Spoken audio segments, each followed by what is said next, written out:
Oh, give me a sec. Where did I put the? Hold on.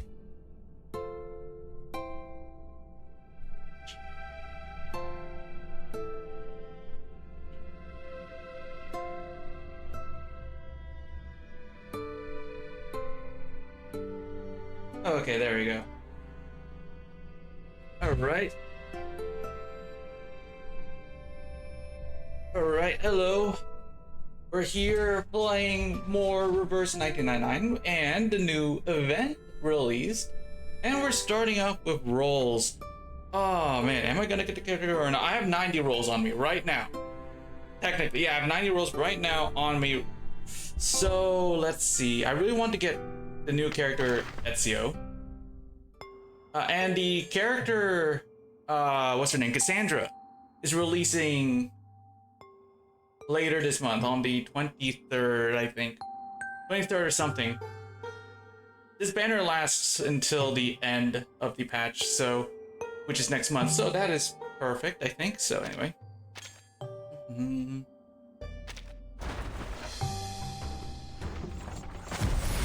Alright, let's see what we get.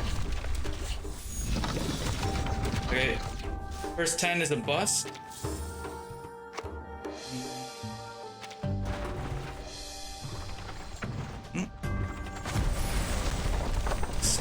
20. Bust.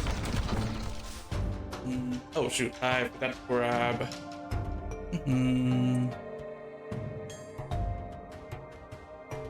There you go.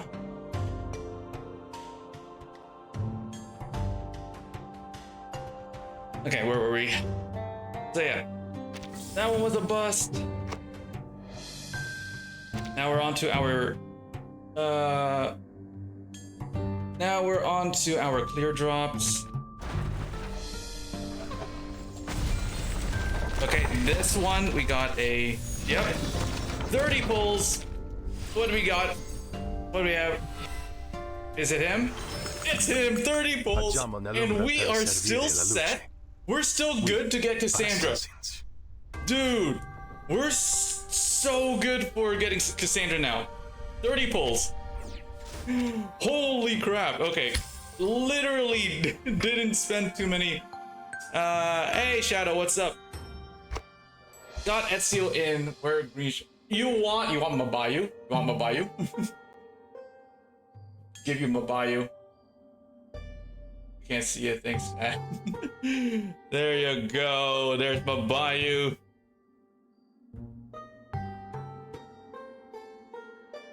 There you go.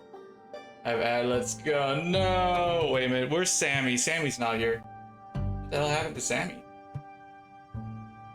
Hold on a sec. Oh, Sammy's down. No, Sammy's not here. Sammy.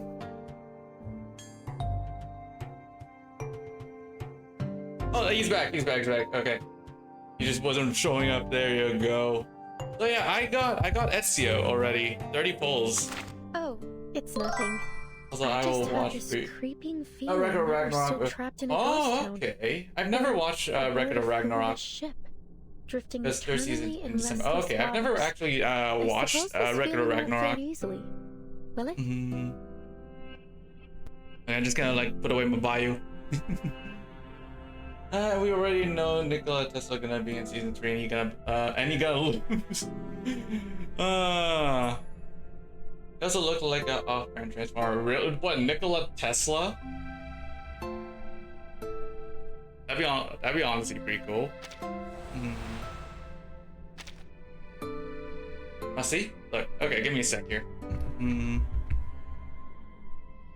Is it the trailer? Okay, let me just take a look on over here, off to the side.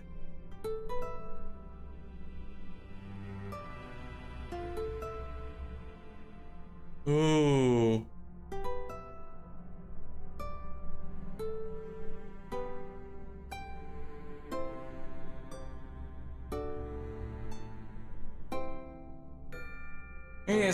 It's long. Oh, okay, 1 minute 30. Watch it. Okay. I'm watching it off stream. I'm just gonna skip through it. Let's see. Mm.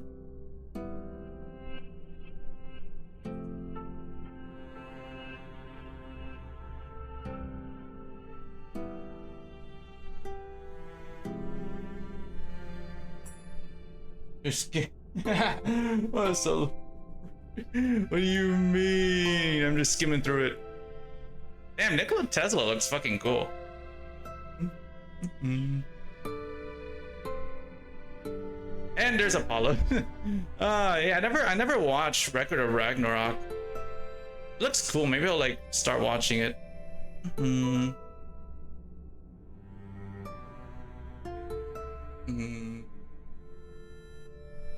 There's Mabayu. It's all on Netflix too.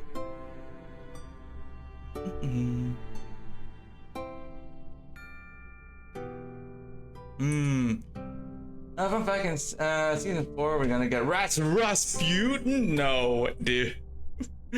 Oh man, it looks really cool. Maybe I'll like start watching it though. Rasputin. God damn, man.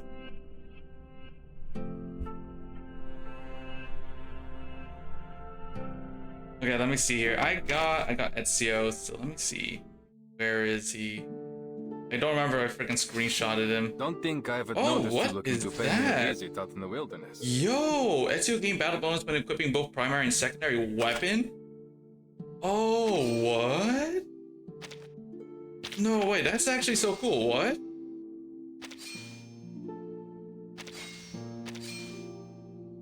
I can give him a weapon. Let's go. Okay, that's actually pretty sick.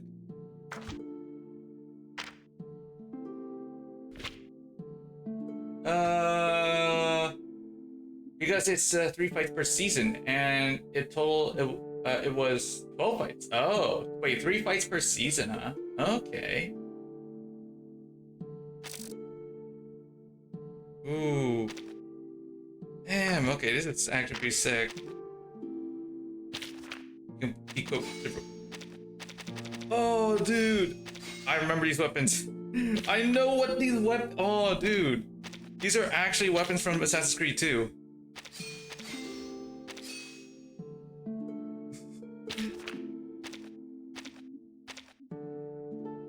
I'm not gonna lose. The buff beard dude, I'm gonna lose. Either to Odin or a noob. Oh, damn.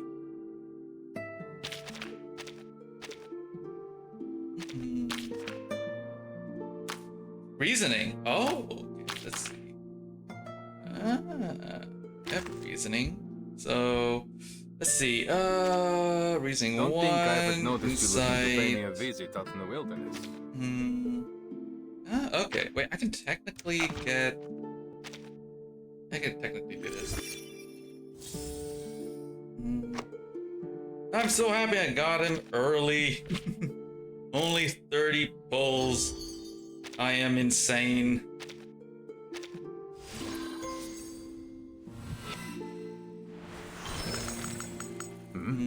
A new hidden blade. And Okay, let's see. Yeah, that's for Insight 2. We need. Let's see here. Oh, okay. We get a total of 146 pulls this patch. Yeah, around 146 pulls per pull for Insight 3. Insight 3. What do you mean pull for Insight? You mean like build them up to Insight 3? I can probably do that. Probably do that. 245. That's actually not bad. Hold on. It's 10 per. I could grab this. I thought I was gonna like pull way more. I mean, technically, I can get a dupe if I can pull 100 times. Because you're guaranteed the character at 100 pulls. And then you get a dupe of him every 60 pulls. No, I'm not doing it because there's gonna be another limited. No, I'm not duping. I'm not duping. There's going to be another limited banner character literally after him, so. And then there's gonna be a limited banner after him. And after her, I mean. No, absolutely not.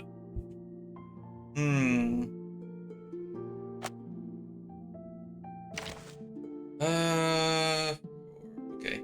could get all the mats from this event. Let's I've go been watch. collecting Let's go watch this feedback thing for here. my new novel. You're bald headed and put on stream. Oh man. Marcus gave. This is taking too long. Have you finished sharpening that knife? Soon. Signore, it's difficult to work with these cracked ribs. Is that supposed to be Not to mention this fever. Da Vinci? Is that supposed to be Leonardo da Vinci? Stop whining and get to work. All right.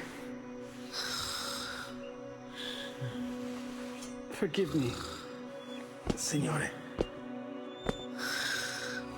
Is that cool? Do you think Mr. Apple could regenerate if we only find his core? What you're searching for isn't just any apple. It's a talking one. This golden apple could only be an offering to the gods. These ribbons are not decorations. Someone used the Dionysias to infiltrate the city.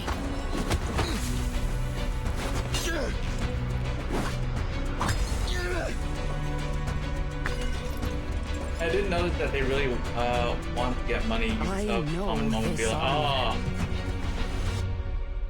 Cassandra looks so out of place.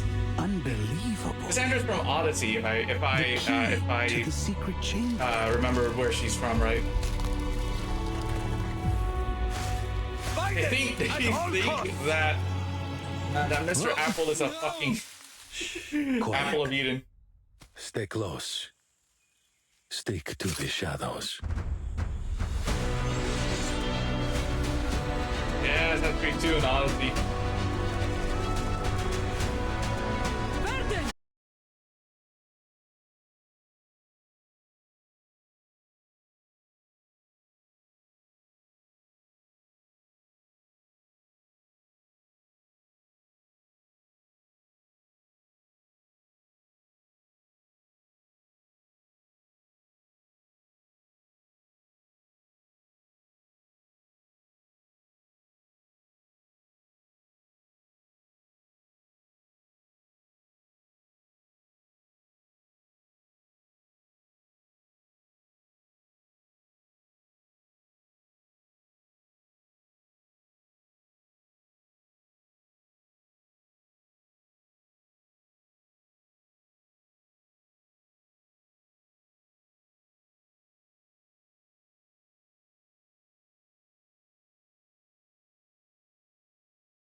Loading vitals.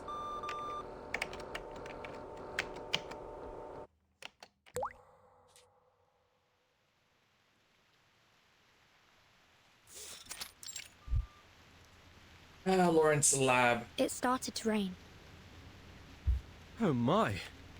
We nearly walked into the rain without any protection. The observer instruction book should have told us to bring our equilibrium umbrella. No need for excess perspiration. The rain you're seeing is completely dissimilar to the storm. Just a byproduct generated by this device, the Huygens Fresnel interferometer. It was built to observe the interaction between particular entities and chaotic systems. So this device about our heads is an interferometer? That's right. We'll be utilizing it during our experiment that, to jog your memory, you volunteered for. Thanks for that, by the way. Miss Regulus and Miss Sotheby already went in ahead of you. You'll probably find them in the world you're going to. Now, prepare for an enthralling adventure. The two lab rats don't match the experimenter's The enthusiasm. instruction book says this machine sends our minds to other worlds, and the destinations are particular to a time and place. Do I have that right? Wow, you actually did your homework for once. Yep, it's true. These particular sorts of places have many names. Quantum superposition, simulated worlds, space-time bubbles. Call it whatever you like. I kind of like the name Stage in the Rain. Stage in the rain sounds lovely. This apple can't wait to visit a new world. Now, how do we begin? Are there any experimental procedures we must go through? Let me guess. Close your eyes, take a deep breath, and walk clockwise in a circle 3 times. Exile first in amused laugh at Apple's natural humor. No need. Besides, how would I get you to walk in a circle? Well, this apple doesn't see a problem. With that said, if you have no strict procedure, what exactly are you intending with this experiment? Is it a novel scientific experience, or just a jolly bit of fun? X shrugs. Oh, it's a serious experiment. One in which I propose to examine the very randomness that we usually attempt to avoid. As you stand on the stage, breathing in and out, the raindrop's behavior should start to change. Because I'm breathing on the stage? More precisely, because you exist on the stage. Go ahead and touch the raindrops.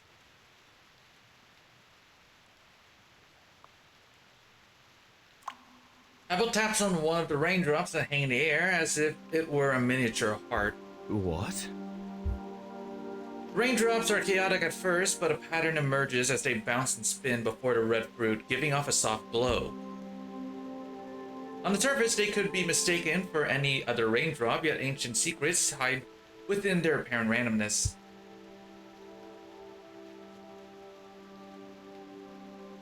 See?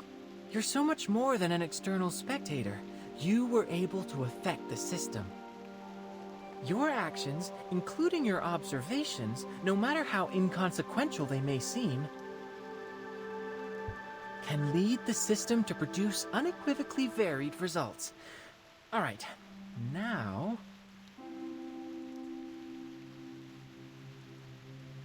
Numbers pop up on the screen at a blinding pace. X widens his eyes to keep track. Loading complete. Subjects in position. Great. See you later. Have fun. Vitals loaded. Activating chaos particles, 97.6, 98%, 99.9%. Entering the stage in the rain.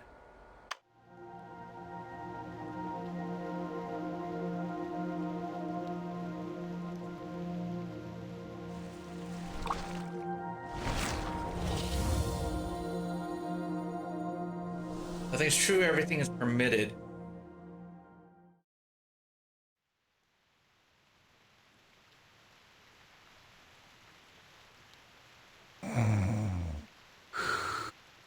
snoring fruit's consciousness traveled through a dark, raining area to arrive where he is now. Just as the rain's patter disappears, he catches the sound of two distant voices. And you're certain of this? Uh-oh. Unquestionably. Listen, what you hear now is the turbulence of air as it passes through its airway. As the soft tissues within vibrate, they produce a familiar sound. It is snoring. This condition is commonly reckoned to be caused by a disorder of black bile in the body. Though I would posit, anatomically speaking, that it is nothing more than the relaxation of throat muscles during deep slumber.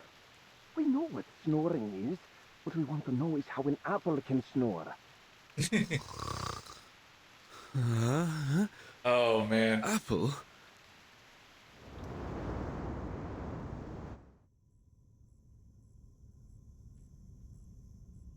A strangely dressed man is standing by Apple's side, surrounded by a group of soldiers. The wall they form has blocked all the exits. With curiosity and caution in their eyes, the man and the soldiers stare at the helpless fruit, who has been pinned on the altar. Good day, gentlemen. I believe I owe you thanks for this generous hospitality, unusual as it may be. Did you hear that? It appears to have spoken. If that's so, then no wonder it can snore. Enough! Speaking, snoring, it doesn't matter. We didn't hire you to lecture us on medicine. Hire, you say? That's an odd way of putting it, after you cracked my ribs and hauled me here from Milan. I think some might instead call that kidnapping. I think I've caught a fever. Stop whining. We barely bruised you. It was probably just the bumpy roads on the way to Firenze. Firenze? Am I in Italy? Gentlemen, may I ask where I am and who you are? You're the most curious Apple I've ever known. Of course, we're in the great city of Firenze, Penisola Italiana. These gentlemen you referred to here are known as the Templars. As for me, I am Leonardo da Vinci. It is Leonardo. Let's go. Wait, Leonardo?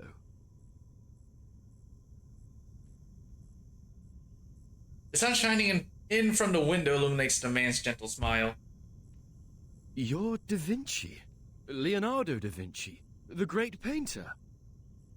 But please, as I said, I prefer just Leonardo. Leonardo the inventor or Leonardo the engineer. Perhaps even the anatomist. I should hope there is more to my reputation than just painting. Leonardo's smile doesn't waver at all as the blade of his scalpel glints under the sunlight. Va bene. It's safe to conclude you must be the mythical apple they've been looking for. I've never heard of any other talking apples. Hold on. Just gonna take a screenshot. And I must conclude you are indeed the Leonardo da Vinci. Although, if I might ask, Leonardo, what are you planning to do with that scalpel? And might this apple request you point it some other way? You see, pointing a knife at someone is seen as somewhat unfriendly where I'm from. Please, do not worry, signore. This scalpel is a very delicate instrument, one of my favorites. Cold, sharp, and painless. One swift cut and it will find its way straight through the skin down to your core without spilling a drop of juice. Leonardo leers closer to Apple. Allow me to be honest with you and state things clearly. I have been asked to cut you into quarters so that I might record the makeup and consistency of your inner flesh. Crisp, I'd wager. Next, I'll soak you, your pieces, into a special solution so that I might... Oh, mi rincresce. I always get a bit excited whenever I start talking about my work. Now, hold still, Signore Golden Apple. Leonardo reaches down toward the pinned apple, his smile increasingly less gentle and more wild. Just a little slice.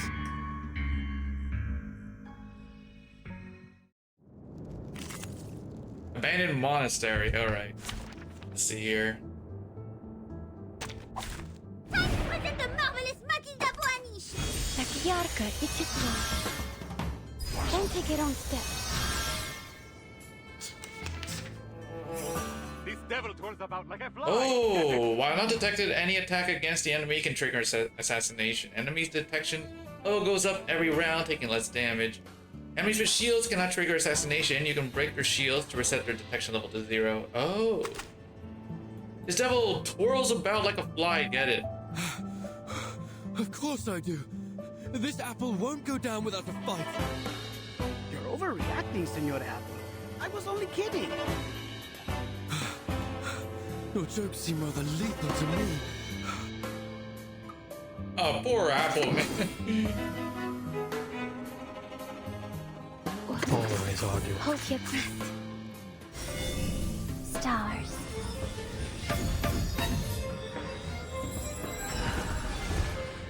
Так ярко и тепло.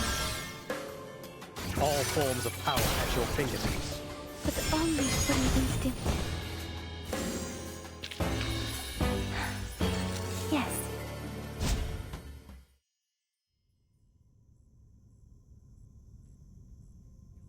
Stop this madness. I'll have you know what you're about to do is a severe violation of the Geneva Convention. I don't think that has been I don't think that the Geneva Convention has been made at this point in time. What the devil are you talking about? I'm growing more and more curious about you.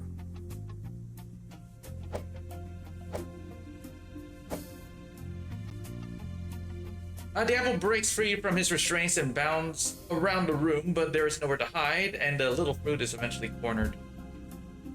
Oh no, calm down. We can solve this in a civilized manner, can't we? Like proper gentlemen. There is no need for propriety when dealing with witchcraft, like whatever created you. Now, if you want to save yourself some pain, I suggest you stop. I feel like I'm in a nightmare. What in the world could you want with this apple for? I can answer that. These gentlemen believe you to be the key to a rumored secret chamber. Of course, to prove their theory, they hired me to figure out just what it is that you are. Yeah, hired.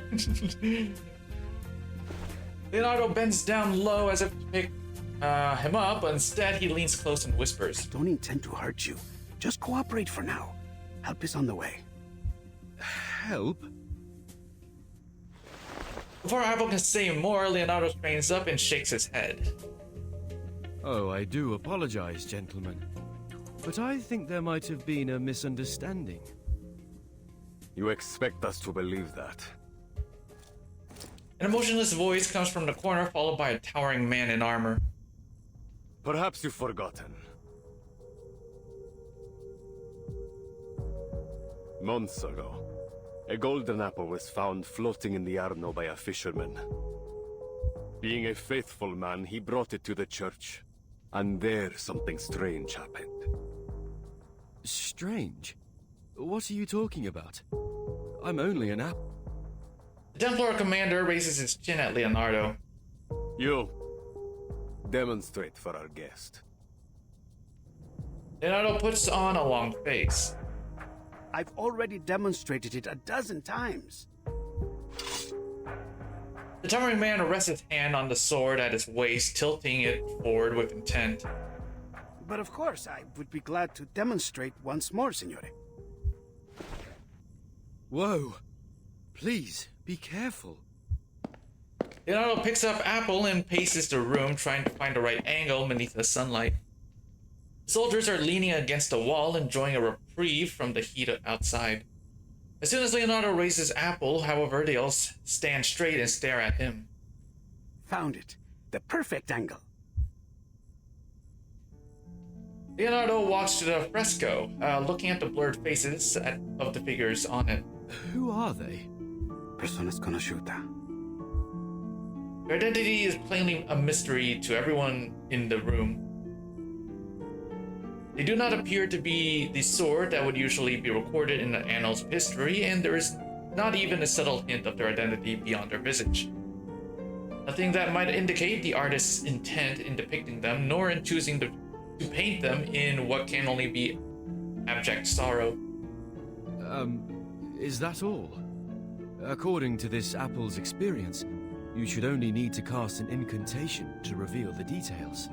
Call it magic, miracle, or trick as you like.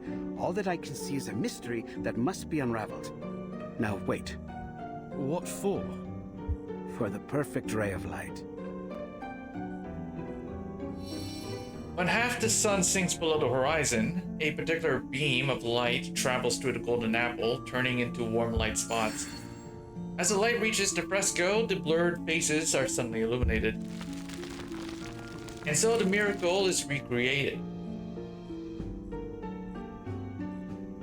Blimey, what's going on?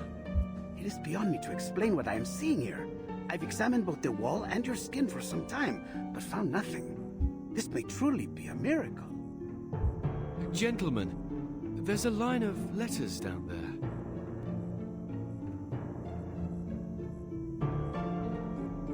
Oh, it's nothing but a Caesar cipher. I can decode this in no time. Let me see. Sub cadente fulgore, cadencia sanctuaria, coniunguntos. Under the waning glow, the waning sanctuaries unite.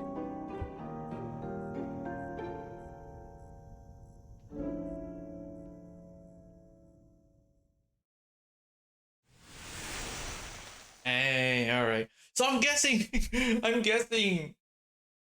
Mr. Apple became the golden apple.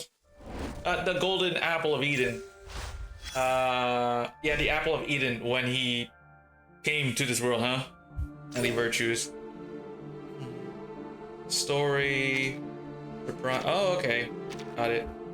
I like how they did this. This is exactly like how Assassin's Creed 2, I think, did it, right? If I remember correctly. Like this whole layout. It reminds me of Assassin's Creed 2. What's his name? What's his name again? One of the main protagonists, Desmond, was being hooked up into the machine to see through the eyes of Ezio.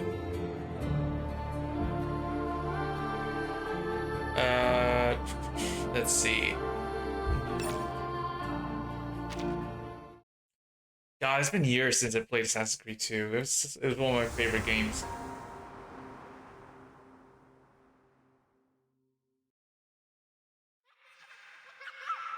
Looks like an apple shining in red, a magical key to what's ahead. When the sun sets low, the truth will start to show. I beg your pardon. What's that song those children are singing about? Buongiorno, signorina. You look a little out of place here. Might I guess you are a traveler like me? Of a sort. Yes, mister. Most excellent. I always enjoy an opportunity to guide a newcomer. The strangely out-of-place merchant clears his throat and begins again. The famed poet once claimed that Firenze was the most beautiful and renowned daughter of Rome. I suppose it is for that reason that many travelers come here, seeking the source of that claim, searching for the lost treasures of a fallen empire. He leans in low. Excuse me. He leans in and lowers his voice. But I hear a rumor now that people are pursuing a new target in our dear Firenze. Could you mean this golden apple? It seems like everyone is talking about it. Just so. It seems you know a little bit more about this rumor than you've let on. There are those that say the apple can reveal a miracle when raised before certain frescoes in the city.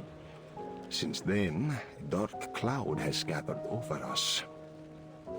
For now, there are many here that seek the Complaner's treasures. The Complaners? That's quite the unusual name. Were they singers of some sort? They say they were a heretical cult, one that gathered in the city to sing heretical liturgies at dusk, hence the name. And apparently, they stashed away their relics in a secret chamber, somewhere in the Duomo di Firenze. The book merchant points at the towering dome of the cathedral. The Cathedral of St. Mary of the Flower, but the locals call it the Duomo di Firenze, or simply Il Duomo. She stands at the center of Florence like a queen presiding over her kingdom. Apparently, they would go there to perform unspeakable acts of evil, defiling the purpose of that beautiful dome.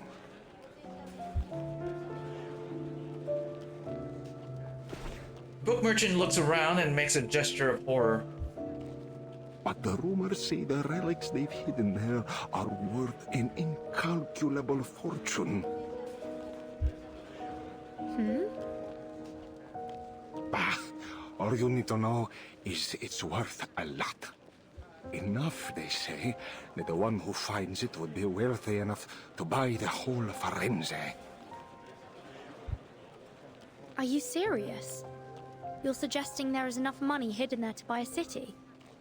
That's absurd. Book merchant strokes his beard and laughs. How do you think the Medici took control in the first place? Money!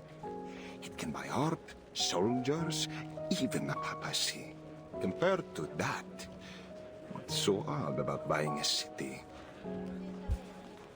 I see. A secret chamber with treasures. I do believe I've heard this tall tale before. Oh, have you now?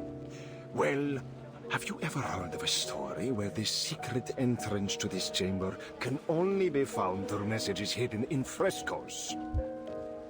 That is a new embellishment on the story. I suppose then, that must be why this golden apple and its miracles have everyone's attention.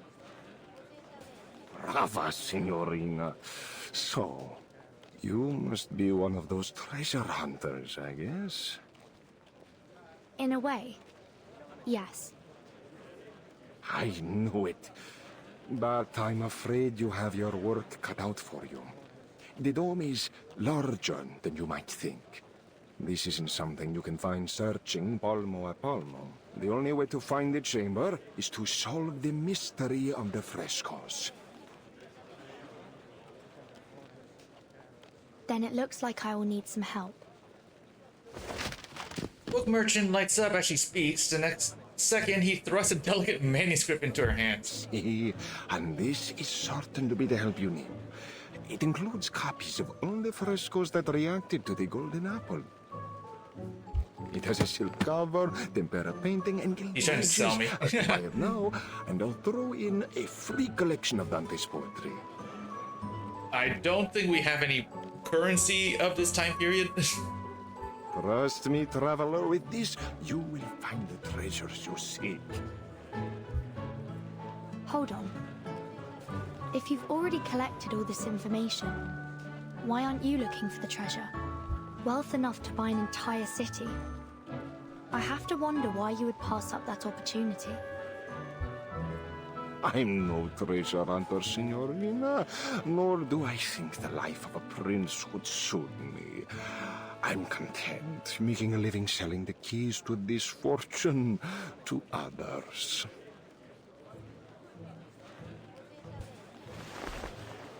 Book merchant raises the manuscript and puts the other hand on his chest, looking regretful.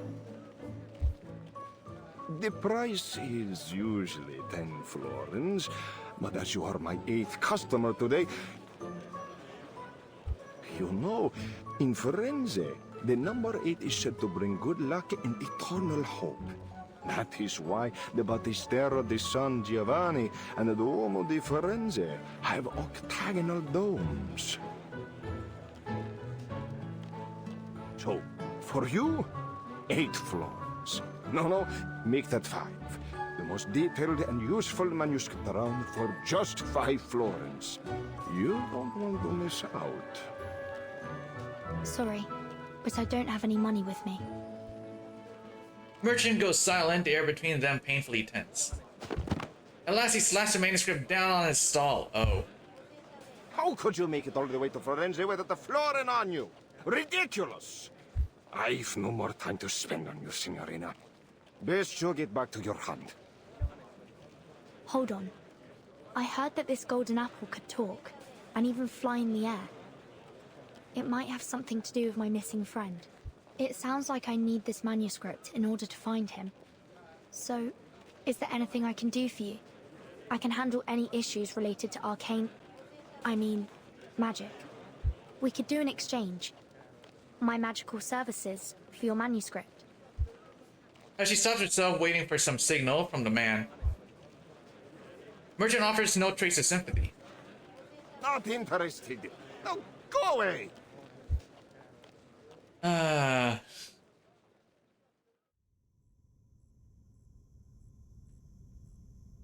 That's just about everything I know about the Complaners, the secret chamber, and the relics. I see.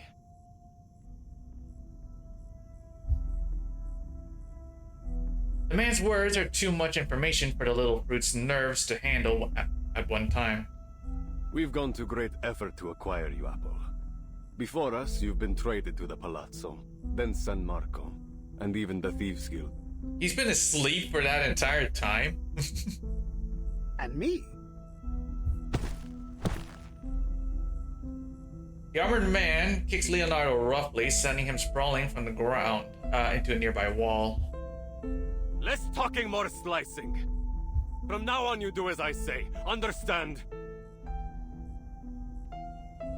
A small trickle of blood seeps from the fresh cut on Leonardo's head, but there's nothing he can do but compose himself with a bitter smile. Si, capito. And what about me? Do you ruffians intend to beat this apple into compliance? Ha! We don't have to. You're as good as dead out there. Here, we might just keep you alive if you have some use. Not that it matters. You don't have a choice. Sir, incoming. The soldier falls to the ground before he finishes the word, the veins on his face turning green.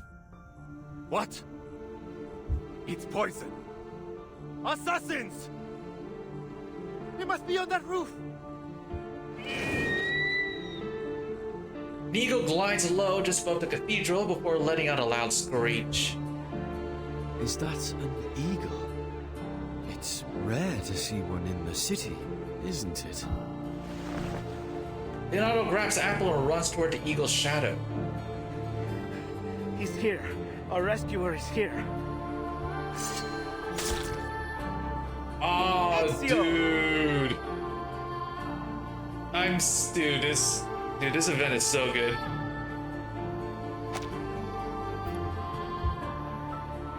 A man in a gray hood jumps down on two soldiers precisely. The two blades spring from his sleeves, penetrating their chest before they can even react. Ezio Audito. Assassin. Their hearts stop before they've even fallen. A crimson splash covers the ground near them. The assassin withdraws his blades in a fluid, almost casual movement, as if he had done nothing at all. He lowers his head reverently as the men drop beside him. Che la morte non sia crudele. Requiescat in pace.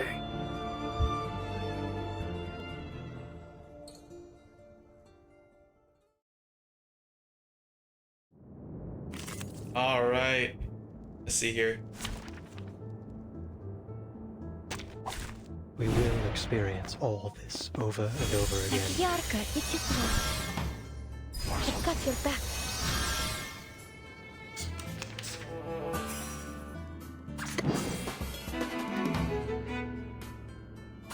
All right, no. He'll know what to do. Stars.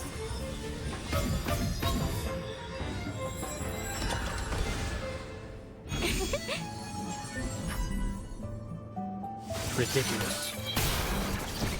A blessing bestowed by fate. May the Father of Understanding guide us.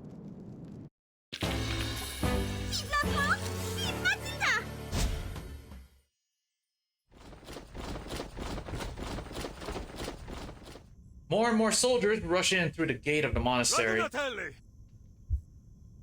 It seems I underestimated their strength. We need to get out of here straight away. Leonardo points at Apple, who is still trying to figure out what's happening. We should split up, Ezio. Here, take him with you. You know where to find me. Nessun problema, amico. Get him! Get them all! Leonardo! Don't worry. He is an honored guest of the Duke of Milan. They might chase him, but they dare not harm him in public. But we are not so lucky. Now let's go. Well, it seems like this apple doesn't have much of a choice. You, at least, seem more polite than my previous captors. Apple climbs onto the assassin's shoulder. Ezio enters a sprint before effortlessly scaling up to a nearby roof.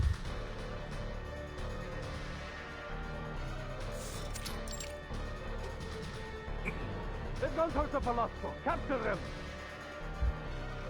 You're welcome to try. Hold tight.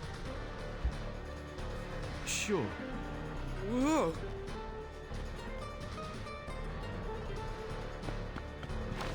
The assassin navigates the Florentine roofs with as much ease as a fish through water. Soon enough, they've lost their tail.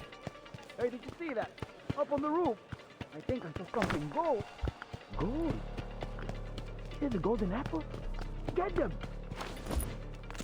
From pursuer to pursuers 3. More and more as citizens join the hunt, the streets of Florence have never been more chaotic. I'm going to be rich! Rich! Get out of my way! Goodness me! I've never felt so popular. This must be what the captain feels like. Pardon me, but would you mind speeding up a little? I'm beginning to feel a little like a turkey on Christmas Eve. Hmm? Turkey? It doesn't matter. Speed won't help us now. They're everywhere. But there's still a way out. Ezio casts his eyes to the top of the tower of the palazzo. Oh, is he going to leap of faith into a haystack, dude? That would be amazing. Go up. 20 minutes later. I think we're safe now. This apple certainly appreciates your climbing skills. No one can reach us up here. Alert but silent, Ezio scans their surroundings. Don't be too confident of that.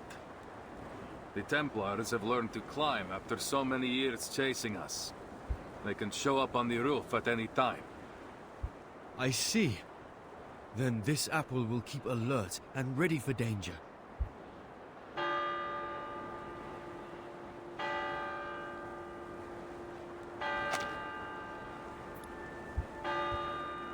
The sun hangs low in the sky, slowly sinking into the embrace of the evening glow. Scarlet clouds and golden sunlight blend into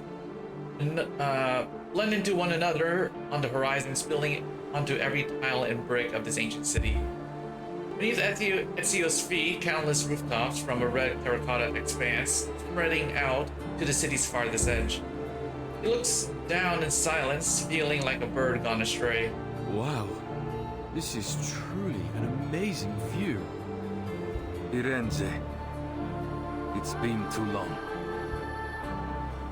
Not far away, the cathedral stands tall and solemn, her towering form blurred by the golden light of the setting sun, yet no less majestic. And with the sunset, her shadow extends until it has covered nearly half the city. That must be the cathedral. Is it really where the relics are hidden? See, I believe so. I've spent some time searching. I've even explored its catacombs. But I haven't any idea where it might be. Ezio gazes at the perfect arc of the dome. Finding this secret chamber is what truly matters.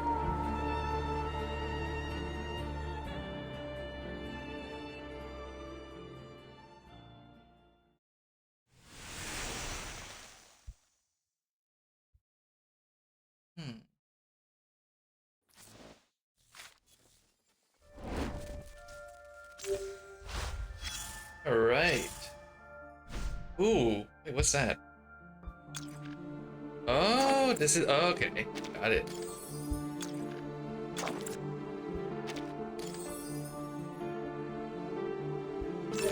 Free falling story, okay.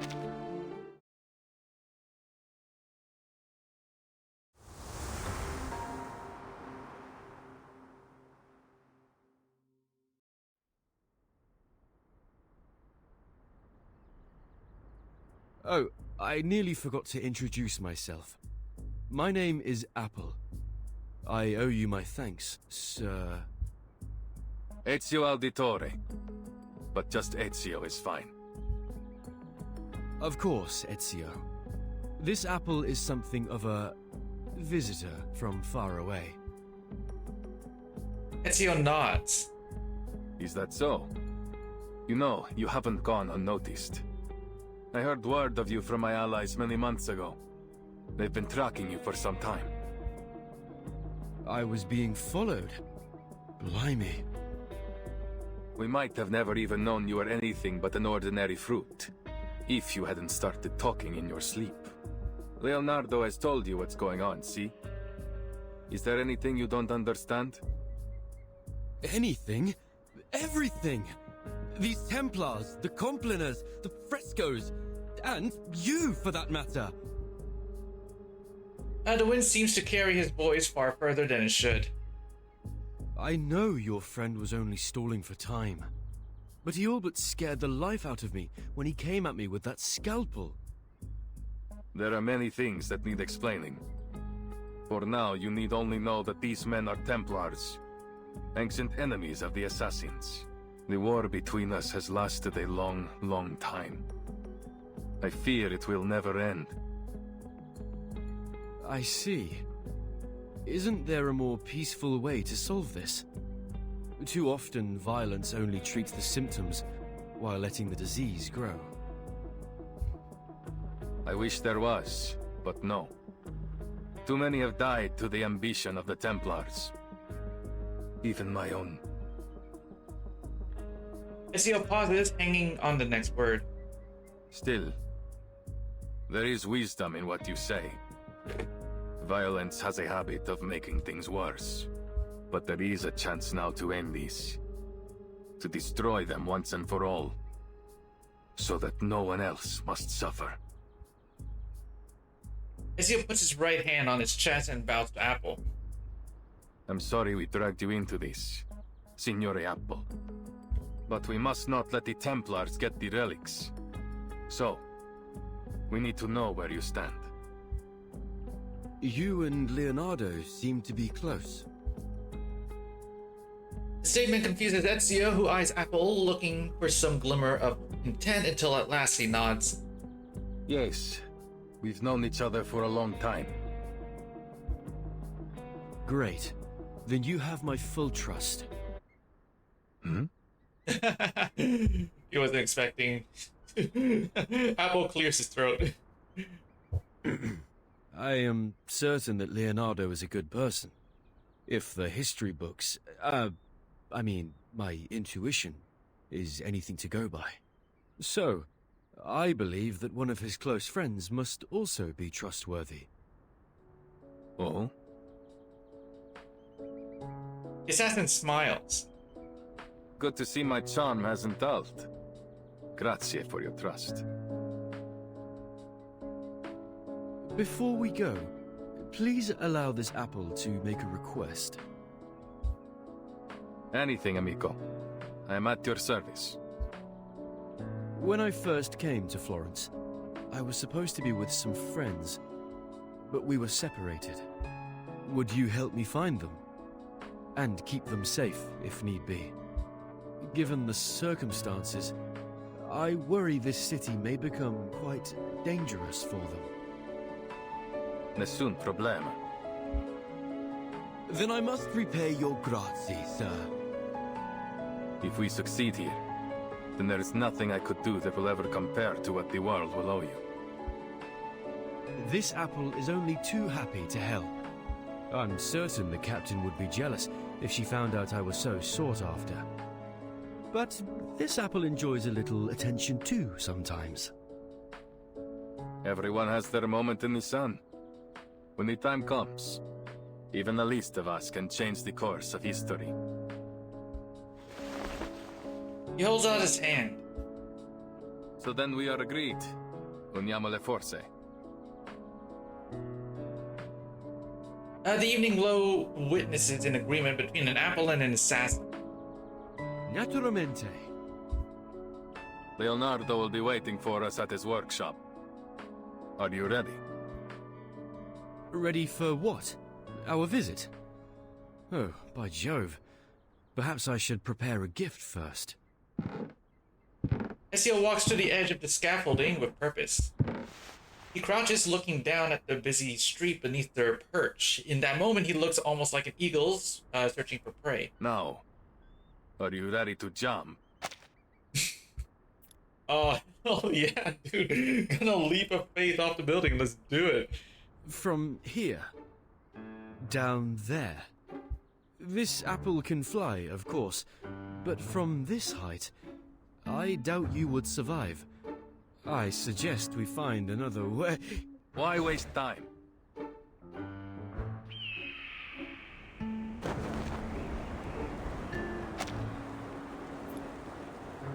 The wind blows past her ears. The assassin grabs the golden apple and leaps into the air with all the confidence of an eagle taking flight. What? No!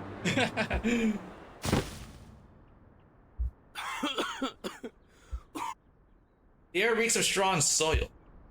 They land with precision in a cart full of hay. This apple may have experienced some anoxia during our fall. I'm so dizzy. Shh. Quiet. Don't give our hiding spot away. As it's fallen, the man and the fruit hidden in the hay can hear the sound of marching footsteps. Oh, two! You, with the blue hat! The street falls silent after that. All the people around the lady with the blue hat, including the two hiding in the hay, wait on her reply. Gentlemen, is there something wrong? What? That voice? Ha! I have a good feeling about this. The encounter just beyond her hay-strewn lair continues. I have never seen someone dressed like you before. Where are you from? What are you doing in Firenze? I'm a visitor to Florence. Here's my identification. The soldier waves his hand impatiently. It doesn't matter. Tell me, have you seen a man in a grey hood pass by? She glances over to the corner of the street. Not far from view, a pile of hay lies gently rustling in the night air, looking entirely and inescapable ordinary. Not that I know of. Then have you seen something? Maybe something golden? The soldier draws something like a circle in the air clumsily. Bosh, useless. Continuam over tea. The clang of metal echoes around then fades away as the lively sounds of night return. After a while, a voice rings out softly from just outside their hiding spot. You were right in there. The voice hints at an unexpected reunion. Vertin! Oh, this apple is ever so glad to see you again. If only I didn't look a right mess. Please, give me a minute. With all the talk about a golden apple, I had a feeling I would find you here. Looks like luck's in my favor this time. But how did you get in here? Did you jump from that tower? It's a long story. Buonasera, signora. You have my thanks for your assistance. Is she one of the friends you talked about, Apple? That's right. This is Vertin, a most trustworthy friend and companion. I appreciate the compliment, Mr. Apple. And who is this gentleman? This is Ezio Auditore, an assassin. An assassin? Really? Please, don't let the reputation of our name confuse you. We assassins kill, only when there is a just cause. But maybe I can explain later. The curfew will begin soon, and I'd like to avoid any further complications with the guards. My friend must be worried about us already.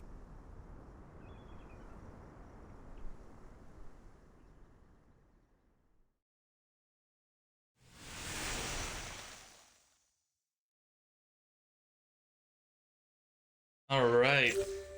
Let's see. Ooh. Watch the experiment. We're just gonna like skip through.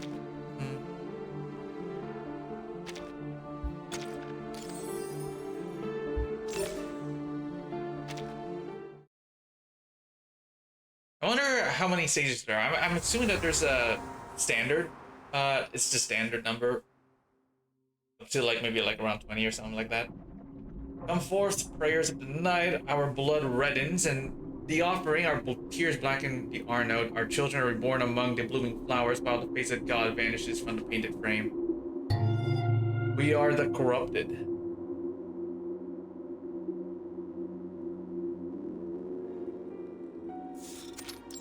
Temporary workshop.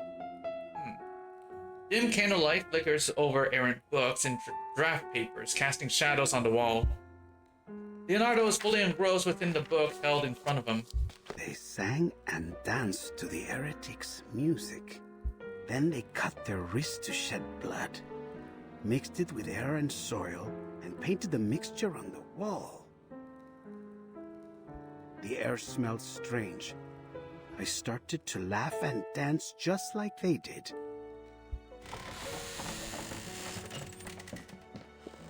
Doors cracked, followed by the sound of heels stomping on the old wooden floor. Despite the noises, the man doesn't stir from his book. Blood on the wall, reborn from the ashes. Blood on the wall, reborn from the tears. Blood on the wall, reborn from the flesh. The one who entered the room halts their steps, and all falls completely mute. What?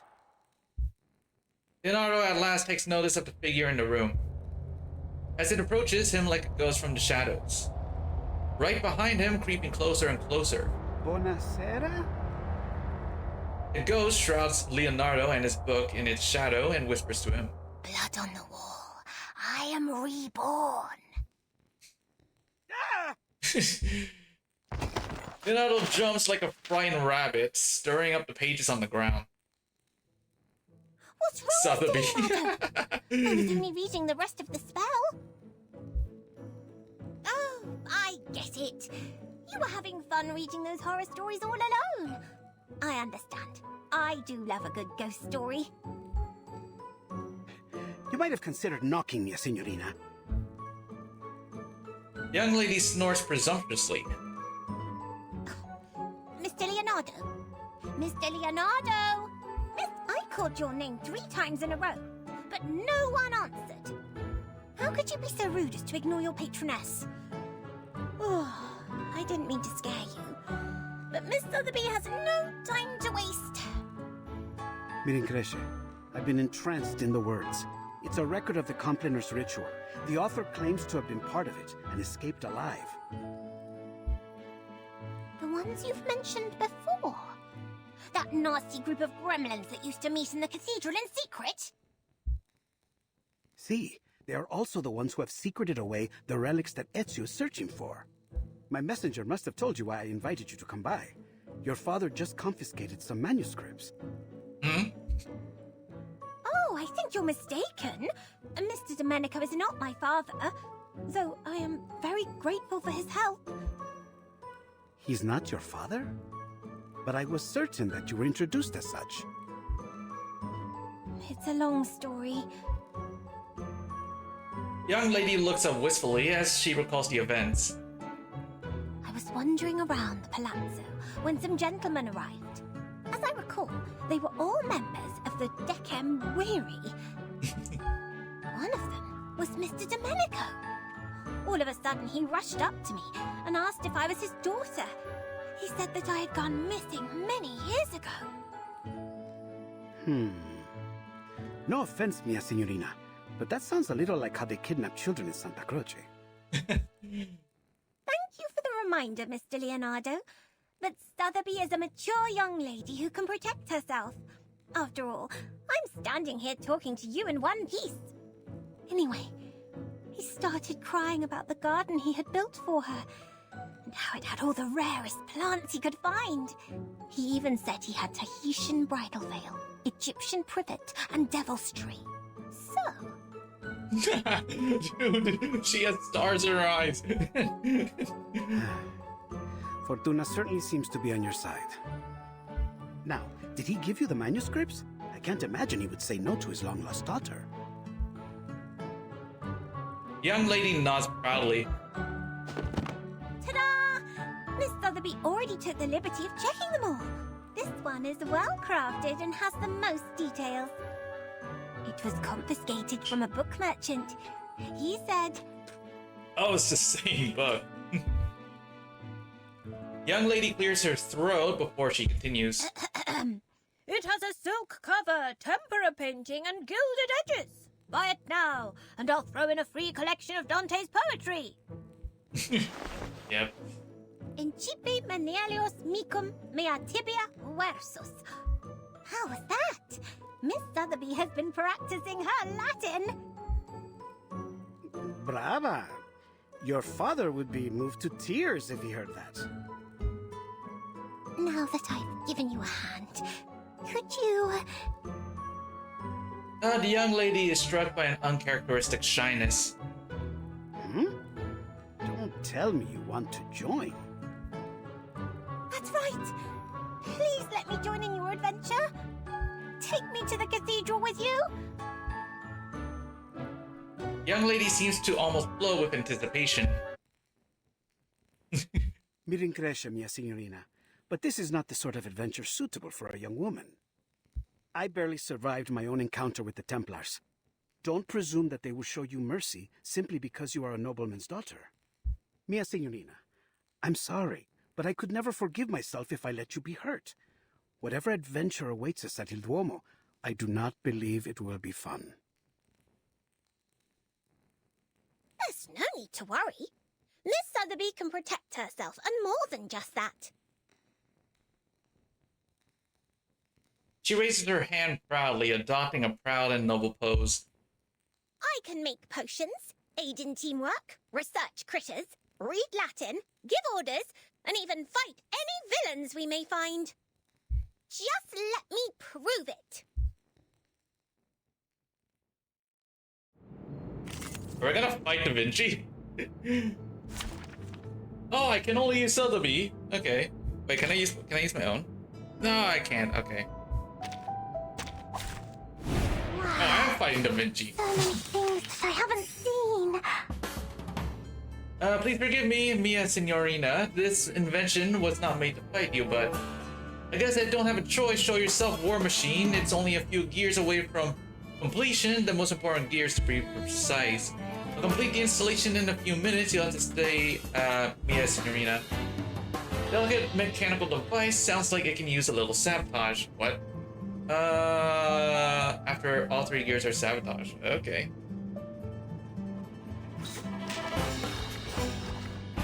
What's that? I tripled the ingredients this time.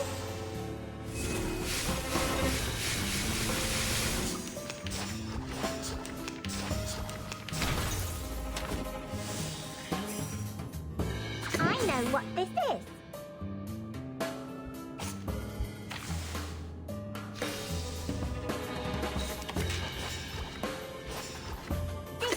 I know what this is. I tripled the ingredients this time. This is the gift, well prepared for you.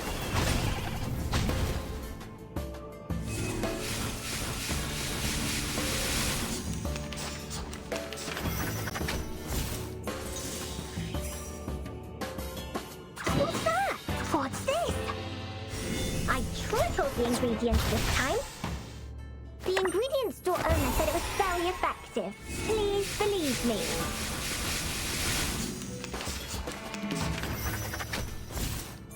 Power transfer secured, only a few more steps to go. Well, Miss Moyson always told me not to celebrate too quickly. Oh no, my war machine broke down. I've already said that Sotheby doesn't need a bodyguard.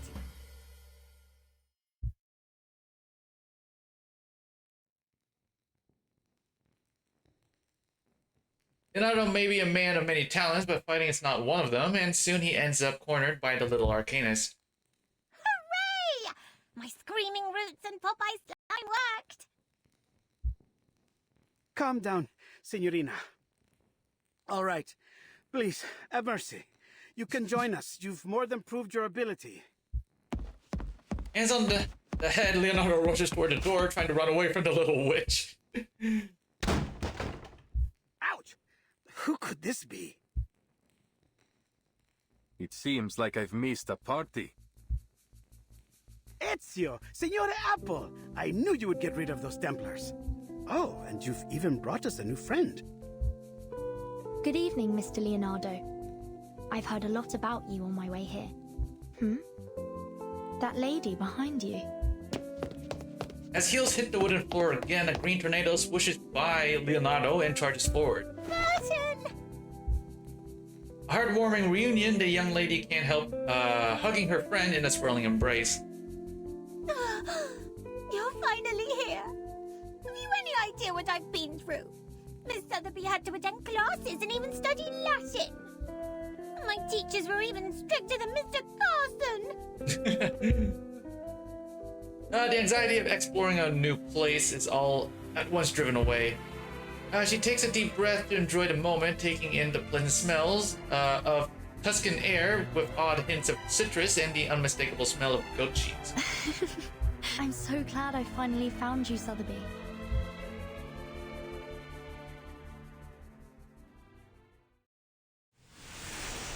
He continued. Alright, I'm gonna be back. I just gotta go take care of something real quick, so be back in just a few minutes, so.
Alright, I'm back. Give me a sec here.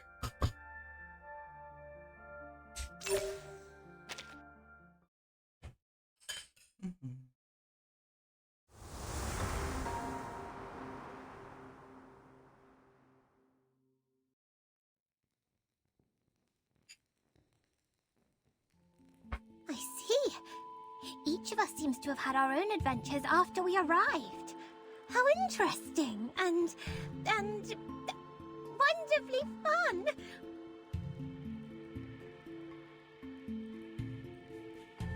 So, then we each arrived here in the stage. I mean, in Florence, at different times. How odd. As far as this apple recalls, the instruction book didn't mention anything about that.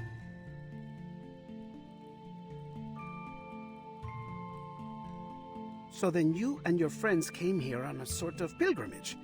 Was it a journey of discovery, or is it simply that you wish to see the beauty of Firenze? It was only supposed to be a quick journey, but something happened along the way. Accidents, murders, and now the threat of an all-out war. Again, I'm sorry, but we're in need of your help, Signore Apple. What do you mean, we? My friends and allies, my fellow assassins. Assassins? Mr. Ezio, I need to know more about this organization of yours before making any decisions. A straightforward request. Va bene. I'll tell you whatever you need to know, if it is in my power to tell you. The assassins have a long history. We do not serve kings, nor do we kill for money. We fight for peace, and for the freedom of mankind. That's very noble of you. I imagine you face many obstructions to that goal. Am I right that these Templars are one of those obstacles? See, they've long been opposed to us. They prefer to impose their vision of order on others. They will stop at nothing until they control the whole world. If order is what they're after, this apple does sympathize with them to some extent. There is no such thing as absolute justice, but we can all do our best to pursue it. No. Nothing of what they do could be called justice. This order they believe in is only a disguise. All they truly desire is control. Their rise to power would be the end of freedom. No one would be spared. Man furrows his brows, his expression revealing an unusual hint of disdain. I see. Bridget relaxes her stance, satisfied with the hooded man's answers. Ask anything of us, we will do it for you. Anything within our reach. All right. As Mr. Apple is already deeply involved in this, I must admit, I am curious about his change in appearance. Maybe we will find our answer to that in this secret chamber. Grazie, amica. Va bene. Now that we've reached an agreement, allow me to continue studying this manuscript. I've seen this before. Signorina Sotheby only borrowed it for us. We'll have to return it soon, so our time is short. Let's get started and see what clues we can find.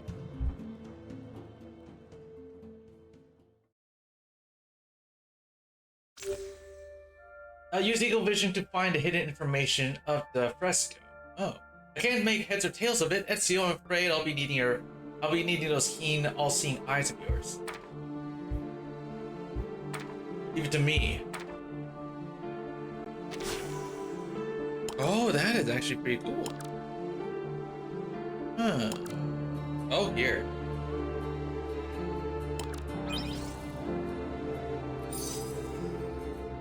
Haven't I seen this symbol somewhere before? It's exactly like those on the fresco. This is getting interesting. Wait, let's see what's on the next page. Hooray, I can't wait anymore. One moment. Ah. Oh, here. Ah, there you are. Strokes and colors look familiar. Now, whose style could this possibly be?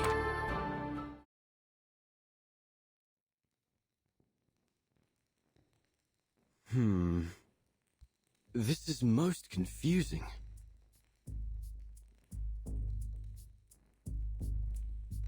Almost every fresco has one of these humanoid symbols, each adopting a different pose.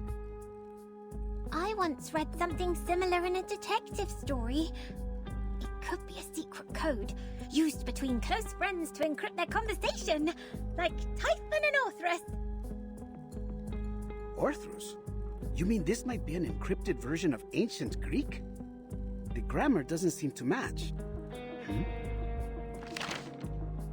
Leonardo suddenly turns to pages, slamming his finger on his new discovery. Mr. Leonardo, we haven't finished. Do you mind? Uccello. It's Paolo Uccello.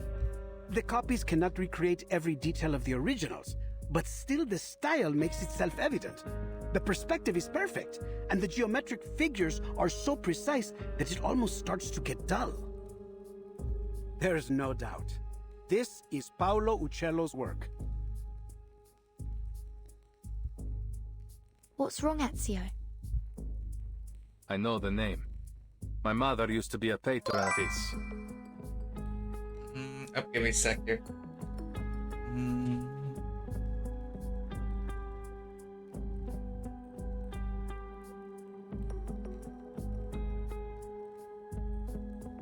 There we go.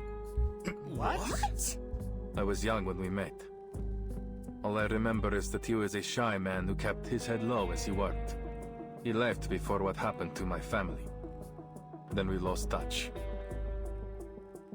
The assassin lets his eyes rest on the flickering candlelight in the corner.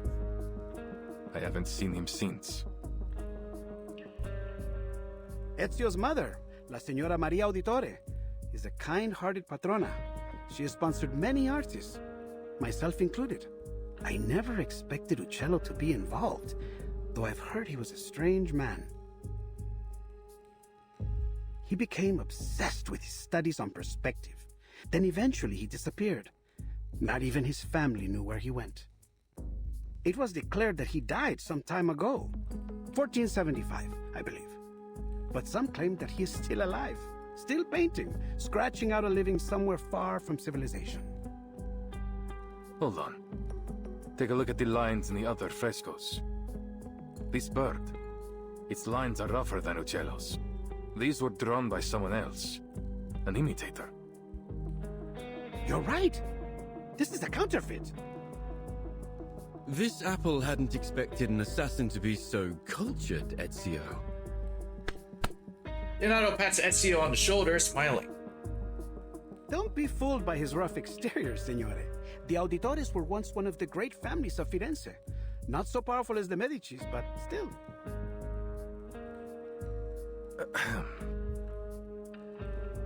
Ezio only responds with a few coughs, indicating the topic should shift. As Leonardo said, my mother has been a patron of many artists, including Uccello. I've seen his work many times on the walls of our home in Monteriggioni. This is... Leonardo jumps up, looking particularly serious. Signore, signori, I believe I may have discovered the location of the hidden chamber. Goodness me! You figured that out before I could even finish the manuscript. Mi rincresce, mia signorina. Once I begin, it is hard to stop the mechanisms of my mind. Leonardo straightens out his hair, looking somewhat bashful. Take a look. It's a copy of the dome's blueprint. I've never seen anything so perfect in its design. The design was inspired by the Pantheon, and Brunelleschi invented the double-layer dome on that basis. What a genius idea! The two shells serve as a buttress to each other, so that the dome could avoid from collapsing, even at this size. Precisely. But see here, the tunnel between the two shells is scarcely wide enough for a man to fit through. That is, except for this space below the ribs. Which means the secret chamber has to be there. Appunto. But it's no more than an inference for now. We must visit the Duomo to confirm it for ourselves. Ezio, you're familiar with this structure, aren't you? You've been beneath its catacombs. I am. I have. But the cathedral will be under careful watch by the Templars. I doubt we can slip in undetected. We need another way in. Don't worry. I have already devised a way. Leonardo winks and smiles, which suggests a surprise. Have you heard of my work there? The Assumption of Mary?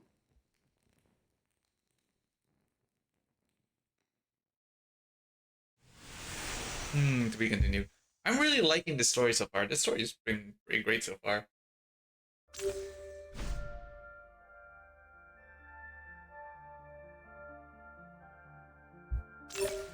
Right, number 6.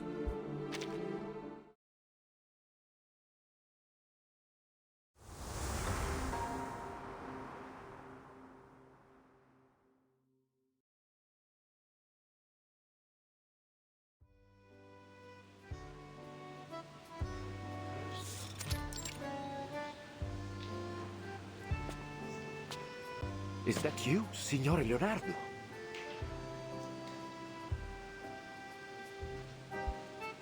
Thank God. I still hadn't truly believed the rumors of your return. I know. There was some trouble in Milan.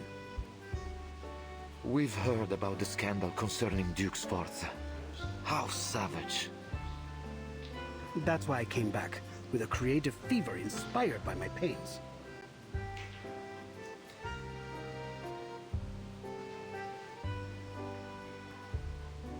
The old priest gasped as if the young painter's words stung his ears. Capisco. So, then have you come to finish the Assumption of Mary? It's been 4 years since you left. We've been careful to leave it untouched. Now, by the light of the Lord, you're finally back. We emptied the Duomo as you requested. I promise no one will bother you.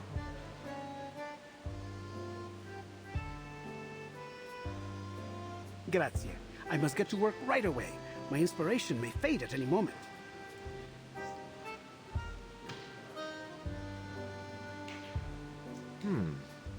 But who are these signorine? Good day, Father. I'm here as Signore Leonardo's apprentice. And, why... I'm here to evaluate his work for my father, of course. Allow me to present Father Alberto, Signorina Sotheby Domenico. She's provided huge support for my art career, so to show my gratitude, I've asked her to model. For the Assumption of Mary? The old priest dabs a bead of sweat off his forehead unconsciously. La signorina is a bit young, don't you think? And not exactly how I had pictured Mary. Who is the artist, Father? Do not let your mind be so entrenched by outdated styles. When you look for a model, you must focus on their soul, not simply their flesh. You pay too much attention to her appearance, yet neglect what's inside. The Assumption of Mary depicts La Madonna's reception into heaven, not just in body, but in spirit as well. And what do you think best captures that moment, Father? Huh?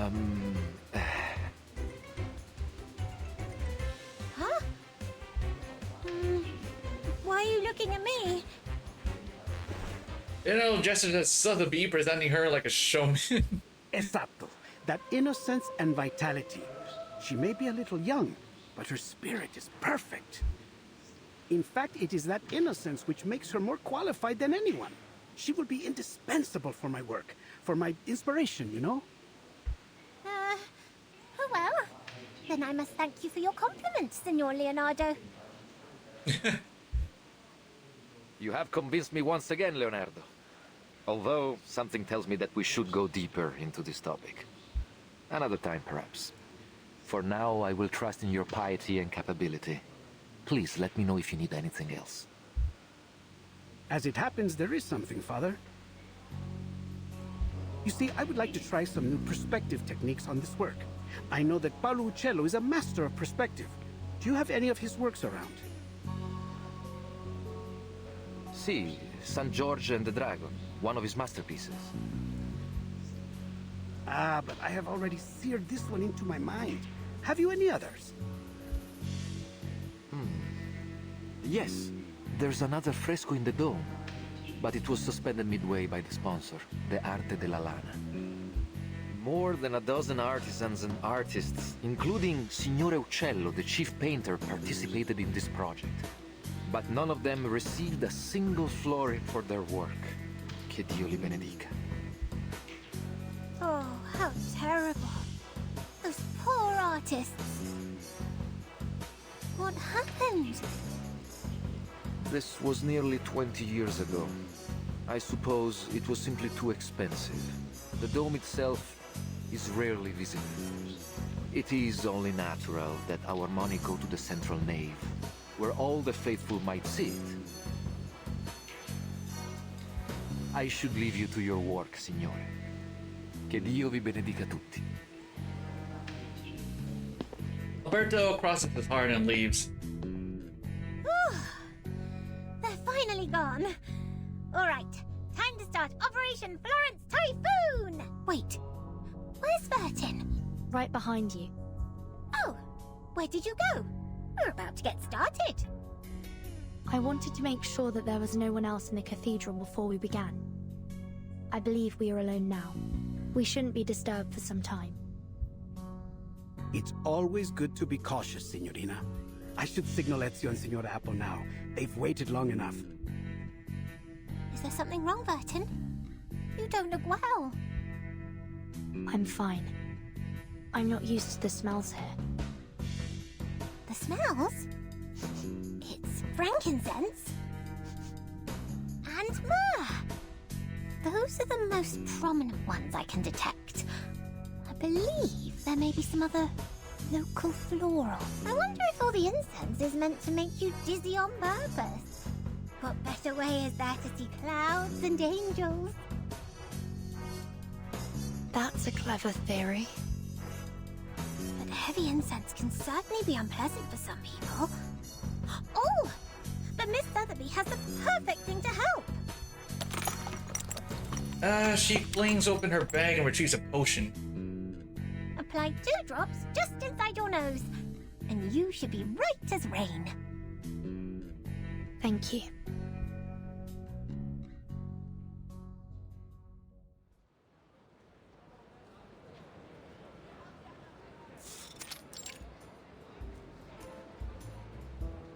Ah, the weather is truly lovely today, isn't it? The golden apple basks cozily beneath the Tuscan sun. Any sign of the signal yet? Not yet. A short time later, the assassin makes his way to the apple's side. There's a window near the reaps. We should be able to sneak in through there. Marvelous. All that's left to do is to wait for their signal. The sun is so warm and gentle right now. Like sipping a cup of fresh-made Cornish tea. Ouch!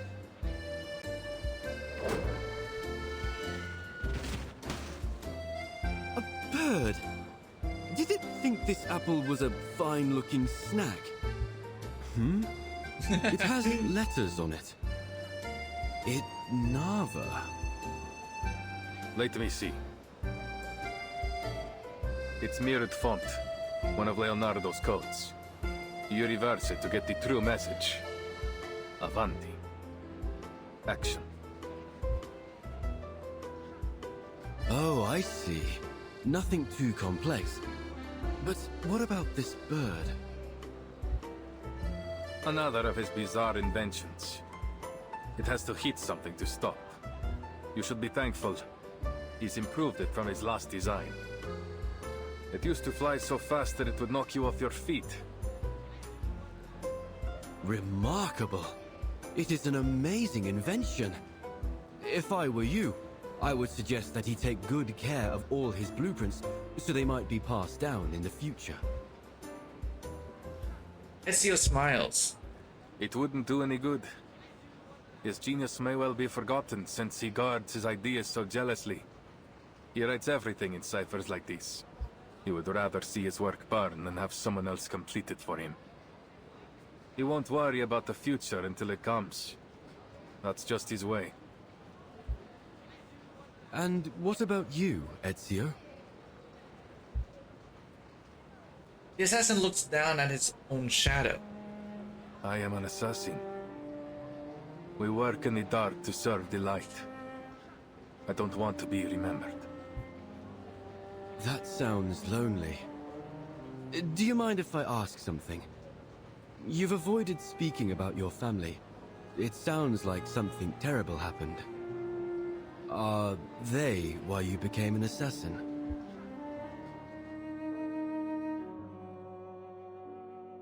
It is a long story. My father and brothers were killed by the Templars.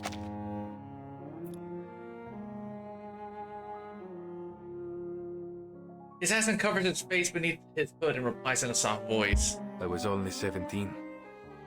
So much has changed since then. I've changed.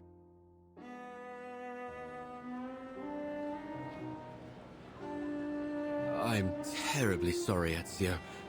Forgive me. I should never have brought it up. Apple falls silent for a moment. It almost seems as if its golden skin loses its shine. It's not your fault. His eyes trace the flight of an eagle in the distance, then he turns and his face seems as gloomy as midnight. It was 3 in the morning. I placed their bodies on a boat, performed their last rites, and then lit their pyre. I watched as it drifted away down the Arno. The pride of the Auditores. Yet I couldn't even bury them properly. All I could do was keep my enemies' names in mind. Fieri de Pazzi, Francesco de Pazzi, Uberto Alberti. I took their lives. Every last one of them. Wind blows away a painful sigh.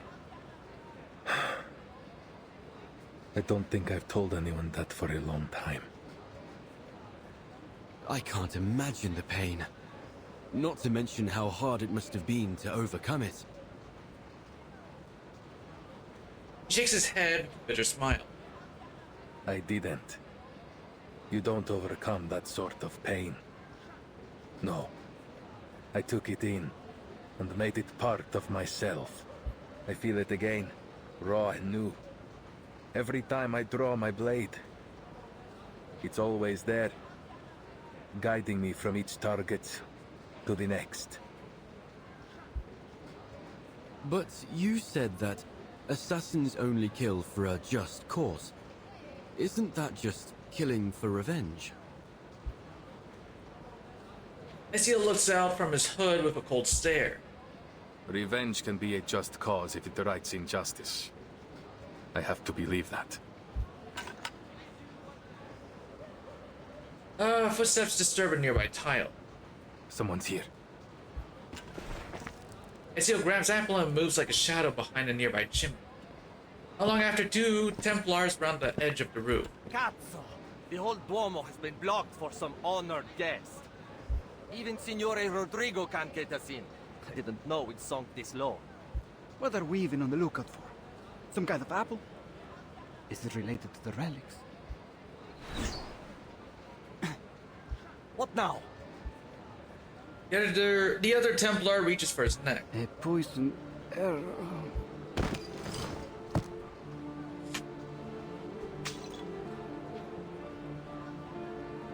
He falls to the ground before finishing the words. What? Assassin! Assassin over here!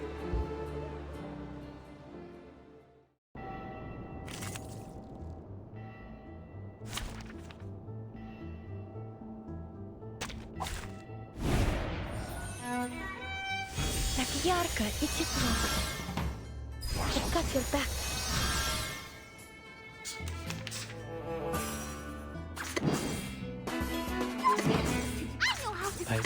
No. He'll know what to do. Stars.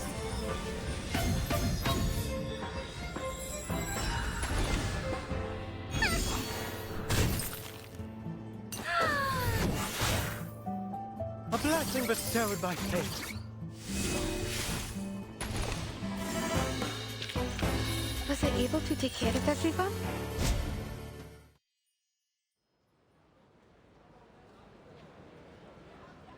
That should be the last one. But the Templars will be on high alert. We need to hurry. Si, signore.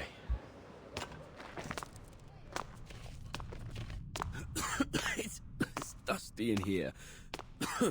Are you sure this is the right way, Ezio? It's the only one that isn't crawling with Templars, so it has to be. I guess that's a good point. Look, there's light ahead.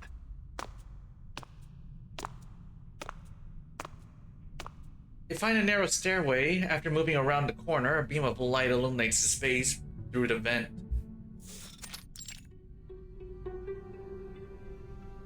Oh, who would have guessed? A secret tunnel. Let's go, amico. It's clear no one has been here for a long time, yet a sense of danger chokes the air.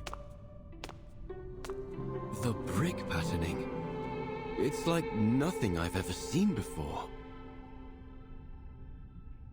The dome's bricks are arranged diagonally, layered all the way into the shadow at the top.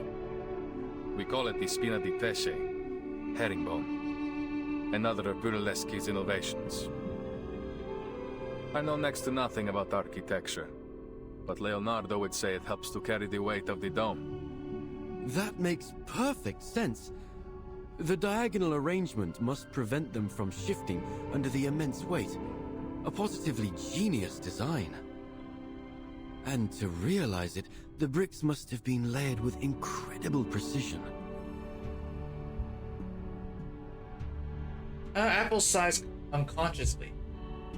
That would explain why it took so long to complete. 16 years. I'm certain it must have been exciting to witness its completion after so much time. Brunelleschi, Leonardo, Uccello. Your hometown is full of amazing people, Ezio. This apple wishes he had been born here. Ezio turns, looking over the wall. There is no city quite like Firenze. Like a row of steadfast soldiers, the bricks extend upward as the assassin climbs the stairs. Like silent observers over the course of history. What's wrong? There's something on the wall. Several humanoid symbols have been hidden in a nook. These appear to be the same symbols from the manuscript. Then we're on the right path. Look, another symbol over there. Oh. One pursuer, two pursuers, three. The symbols appear one after another as if guiding the way. We must be close. Avanti. He speeds up his pace. After turning several corners, Ezio spots a beam of light. The symbols converge on a single destination. What lies ahead, and answer or more questions. Ezio takes a deep breath and walks into the dazzling light.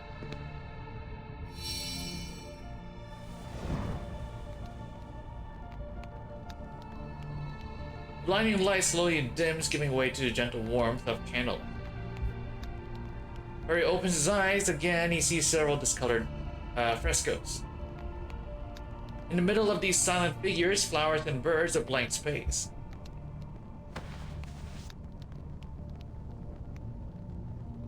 So, this is the secret chamber.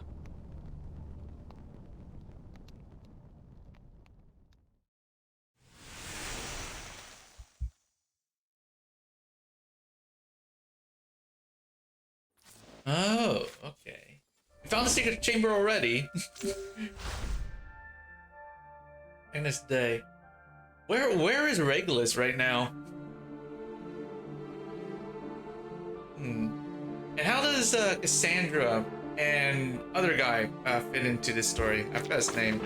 Alexei, right? Is his name Alexei? I can't remember. Let me see here.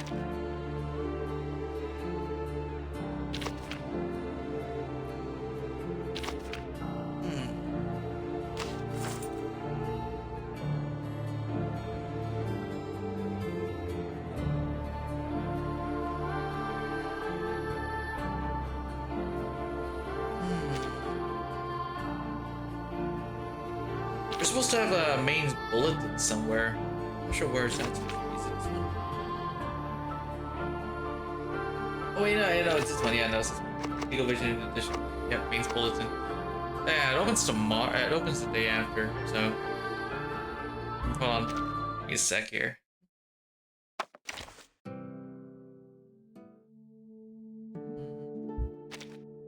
Don't think I haven't noticed you looking to pay me a visit out in the wilderness.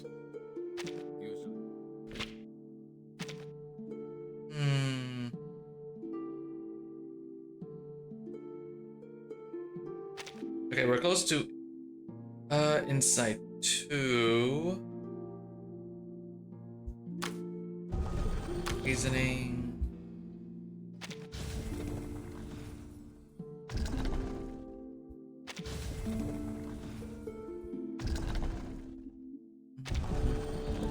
Okay, it's getting there. I need this stuff.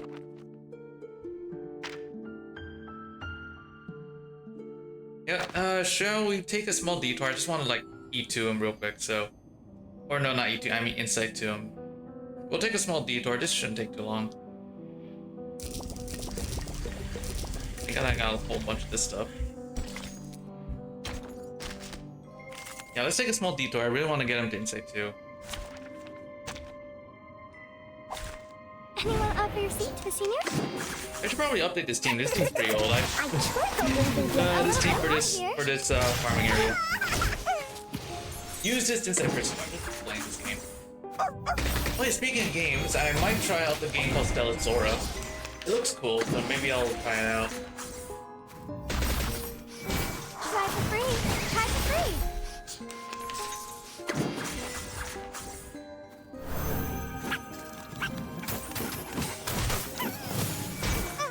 A little bit hot here. Pride goes before the fall. I've been there. You better take.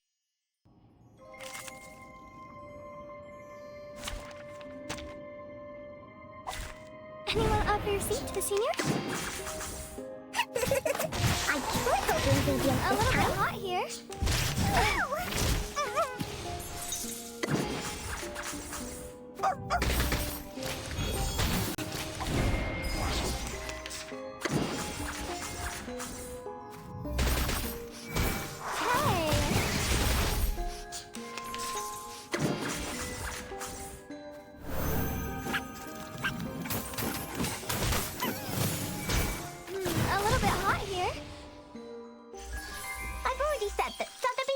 Need a bodyguard.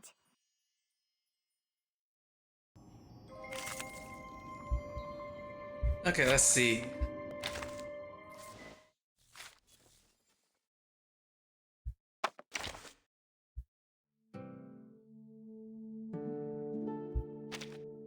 Don't think I haven't noticed you looking to pay me a visit out in the wilderness.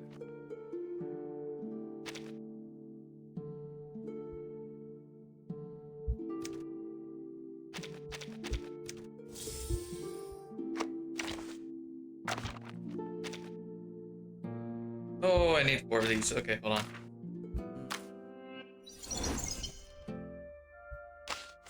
Can I get one? Oh, yes. Yes. Oh, okay, wait. I can get more.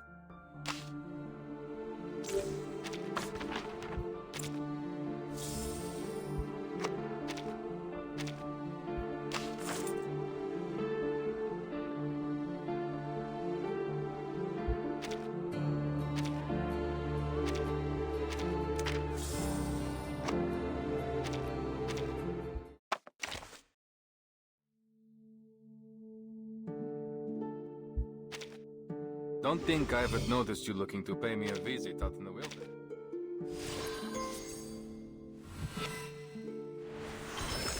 Oh, I do not remember making the decision to become an assassin. This life... Dude, his kit looks awesome.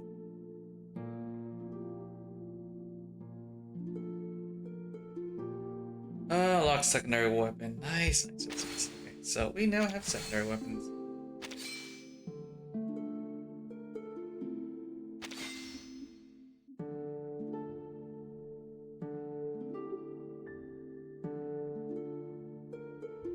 I'm not sure which is the best.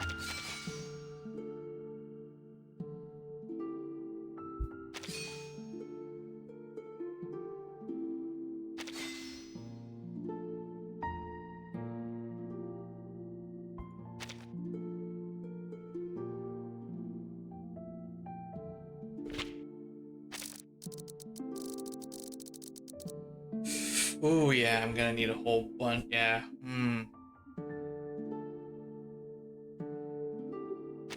And then to insight 3. I have a lot of bullets. Apple. I need more mats for that. Okay. Don't think I haven't noticed you looking to pay me a visit out in the wilderness.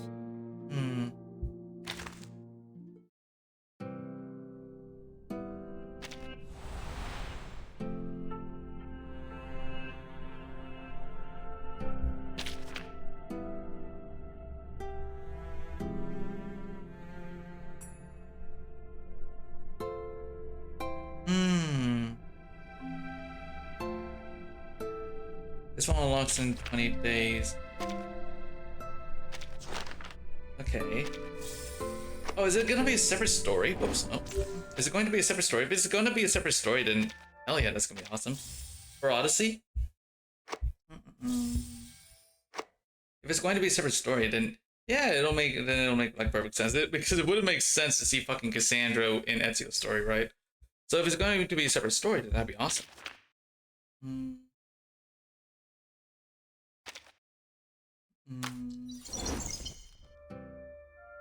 Alright, let's continue.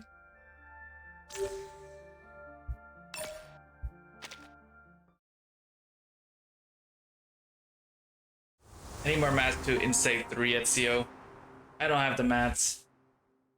So we'll just like keep going. He said, come let us build ourselves a city with a tower that reaches to the heavens.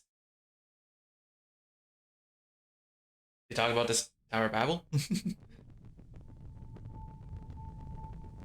These murals have nearly faded away. Nonetheless, it appears we can rule out a biblical scene, nor does it appear to connect with any significant Greco-Roman mythology. Perhaps there's some metaphor hidden in the narrative of these paintings.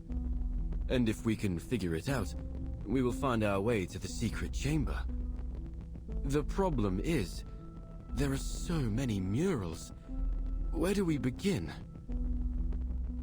In most cases, you view a fresco straight ahead and from top to bottom. In this order, they seem to be telling a simple story about a group of people and a peculiar bird.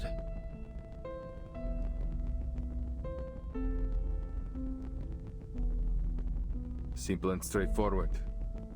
Except for this part.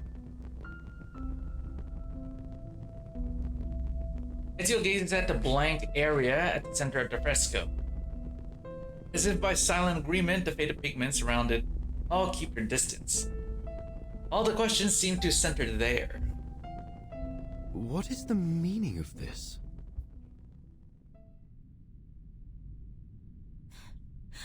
What is the meaning of this?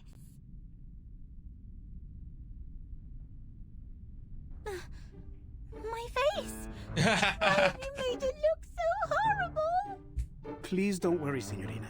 This is only the first stage of my draft. I must draw out the details in rough so that you won't end up looking like an empty shell.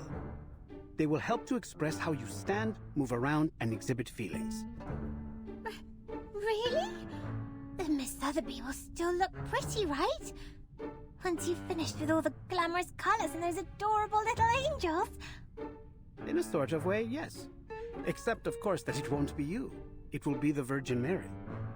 But other than that, you'll have everything you hope for, including all the colors and the little angels. Hooray! I hadn't actually thought you'd use the time to paint. Of course. And we must take our work seriously at that. Father Alberto may show up for an inspection at any time. I see. I notice you've used some guidelines in the background. Are you using linear perspective theory? The painter's eyes light up with surprise and delight. Caspita, I hadn't expected you to know about that. Where we come from, mastering this fundamental concept is essential for every artist. Cosa? A fundamental? That would make your homeland some kind of painter's paradise. Don't tell me even your snails can paint.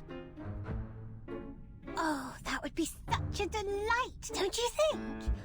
I've never painted snails, but I've painted eggs. Mr. Carson once told me it was a part of your training method that... Excuse me. Sorry to interrupt. Perhaps, Mr. Leonardo, you could tell us more about your use of linear perspective. My understanding of it might differ from yours. Con piacere.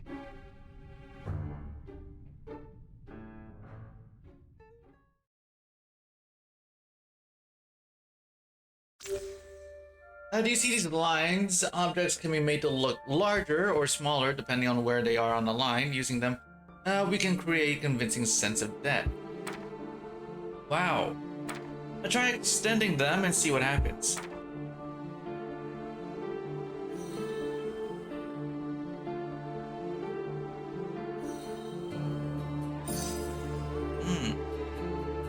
Exactly, these are orthogonals or perspective lines. These lines spring from the vanishing point.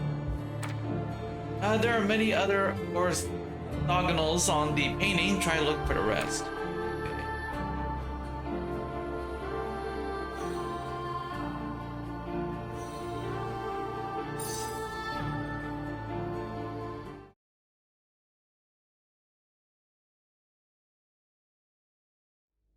Two vanishing points, huh?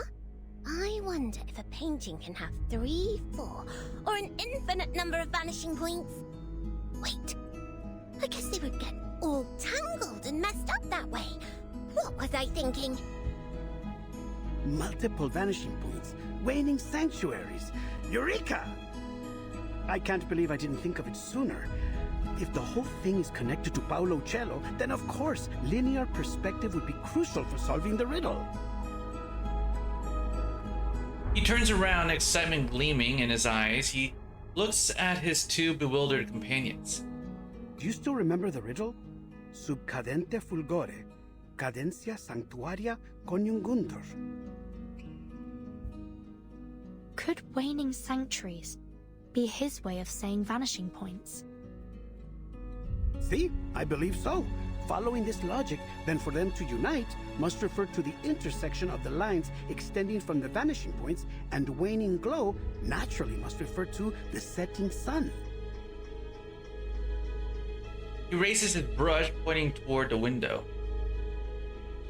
In other words, we need to find the intersection of the vanishing points before the sun sets. But the riddle didn't specify which painting, did it? It must be a fresco right outside the secret chamber. Rumors say the secret chamber switch is hidden within a mysterious fresco. A fresco often consists of multiple sections.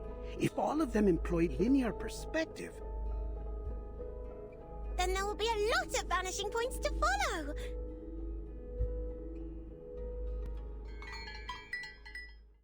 The sound of bells toiling reverberates through the building, mingling with the rising smoke from a nearby sensor. by the bells, it must be 5 already.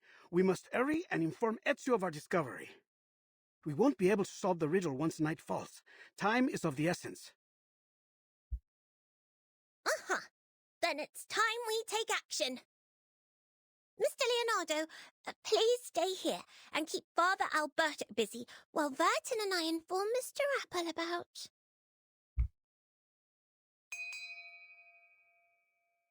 The fog from the sensor thickens. Where have these clouds come from?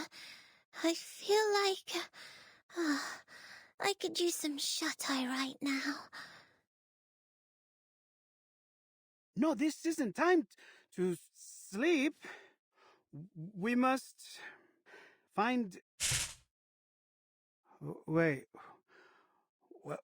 What are we trying to find? It's sleeping gas. Cover your nose. Hurry. The two lean on each other, but soon collapse on the floor together. Sotheby! Leonardo!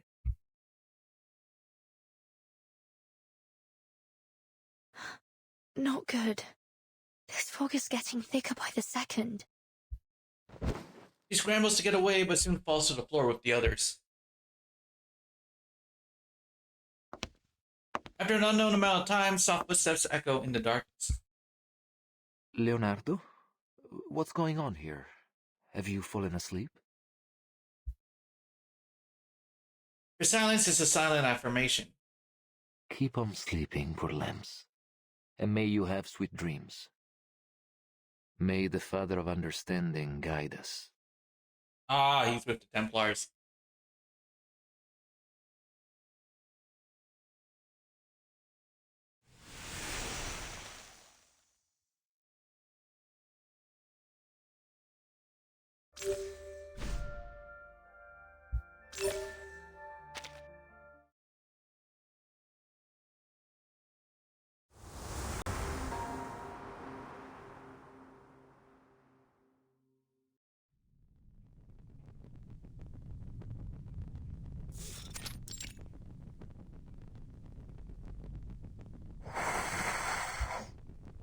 Uccello.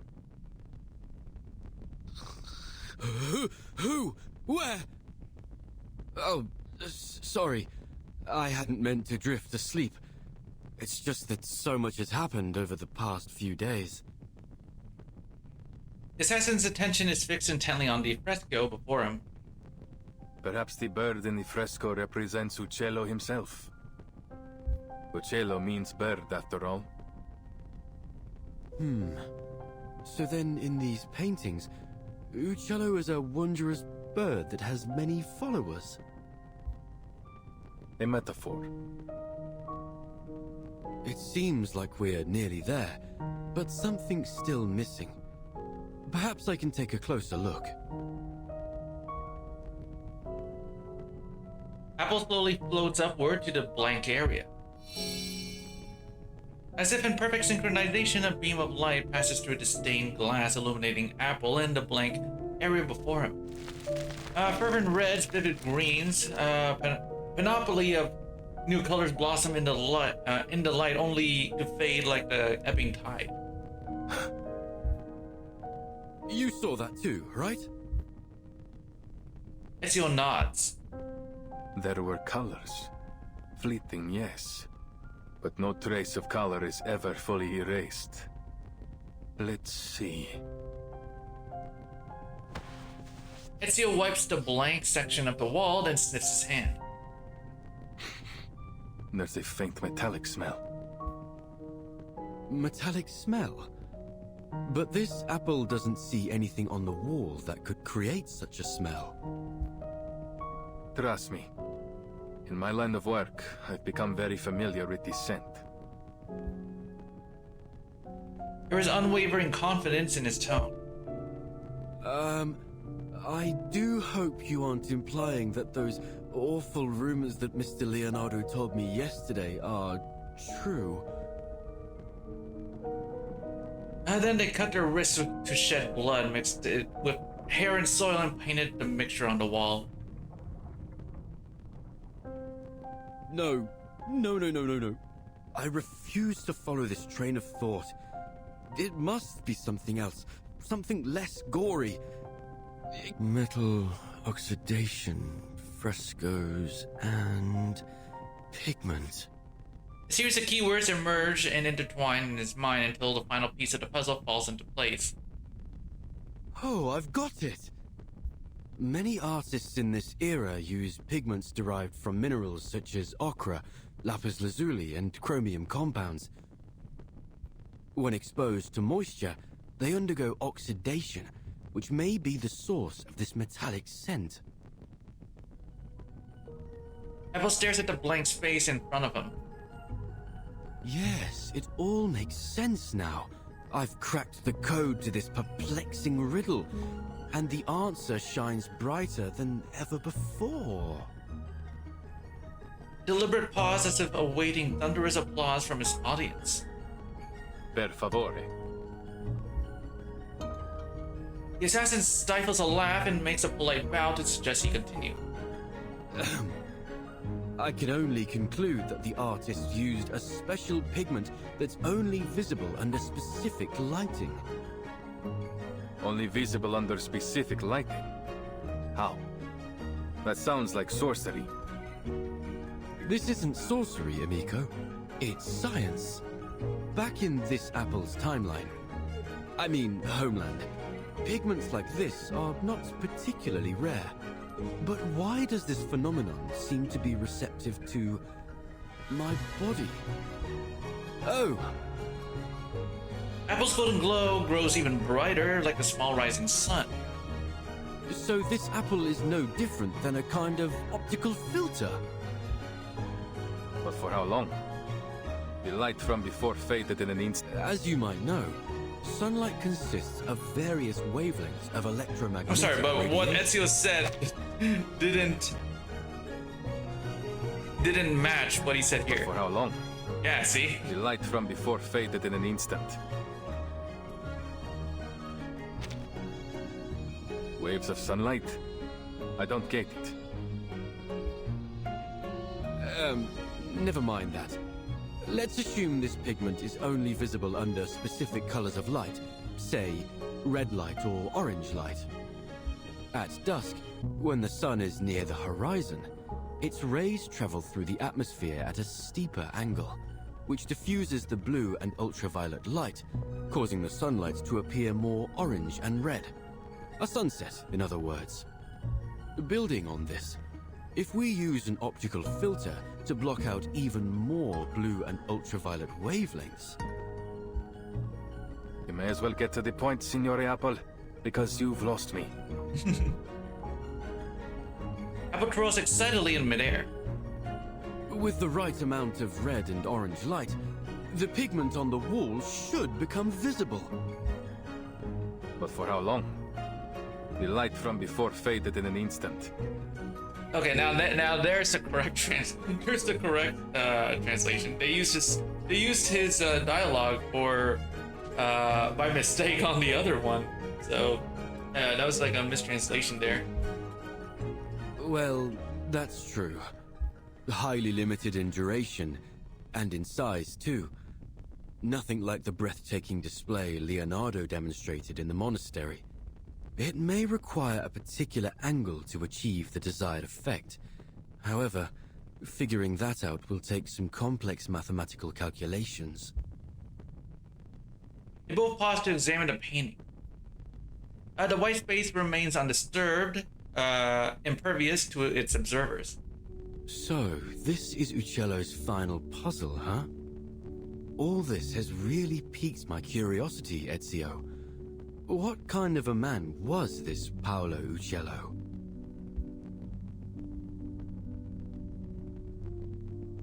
Mi dispiace. I can't even recall his face.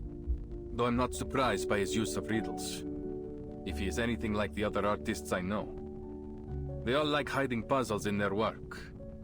It's a means of protecting them from imposters. I do know he has a passion for drawing birds. That's part of the reason they call him Uccello. You can tell from the meticulous detailing he painted them with. Other than that, though, he was quite ordinary. Not as lively as Leonardo, nor as eccentric as Brunell's. Is that so? Yet this ordinary man had a mind as vast as the universe itself. Not only was he a legendary painter, but he was also a pioneer in perspective and lighting. The perplexing puzzles he left in his works have proved an enduring challenge for scholars to decipher. Not to mention, he seems to be one of these Compliners cultists. Ezio doesn't seem to give the accusation much weight. Reaching out his hand, he gently brushes the chipped wall. He was also a Florentine. And it's no wonder that a Florentine can work wonders.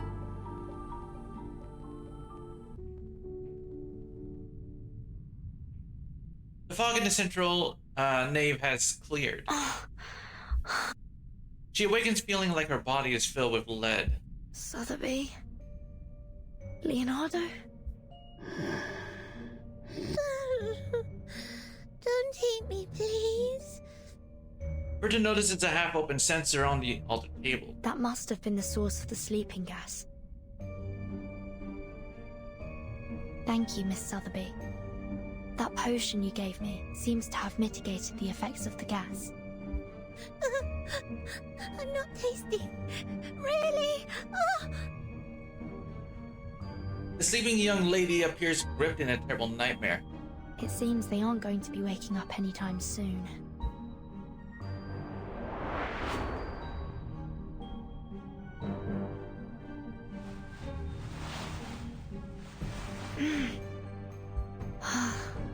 There you go.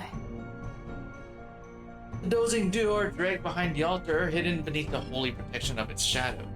You should be safe here, for the time being. Ugh. Angels' trumpets are poisonous. Keep clear from them. Ugh. I'm sorry. I'll be back as soon as I can.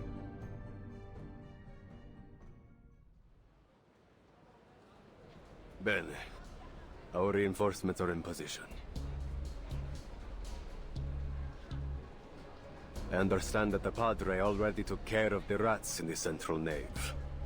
You, go fetch them and lock them up. Si, Comandante! The rest of you will follow me to eliminate our troublesome assassin. Seize the golden apple and claim those relics. Now pull yourselves together. We can't let this assassin get the drop on us. So if I catch any of you slacking off, you're going to wish I'd kicked you off the ledge here. Capito? Si, Comandante! May the Father of Understanding guide... Huh? The Templar commander notices a slender shadow behind a brick chimney. Who's there? Show yourself! Good afternoon, sir. You! Aren't you that visitor from last night?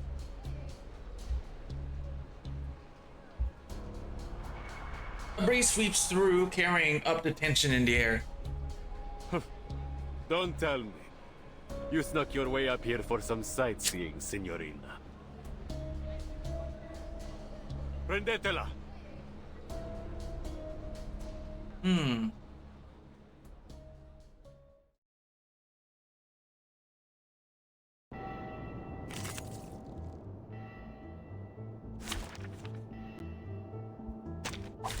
We will experience all this over and over again. Yarka,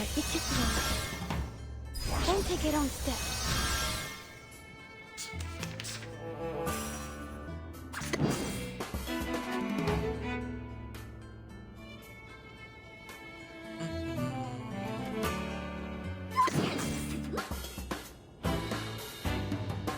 Hold your breath. Stars.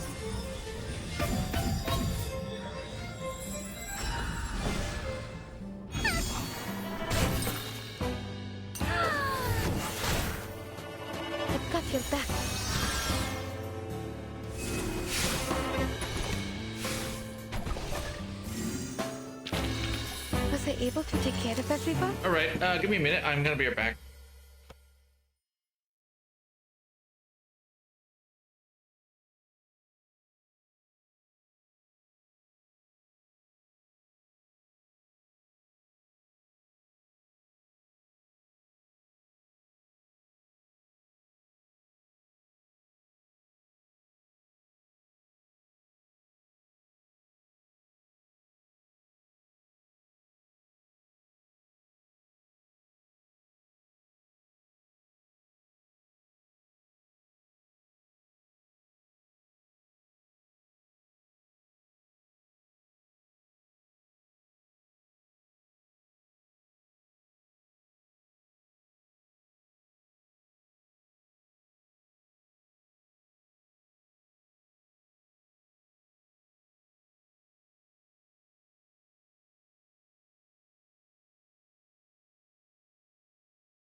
Okay, where were we?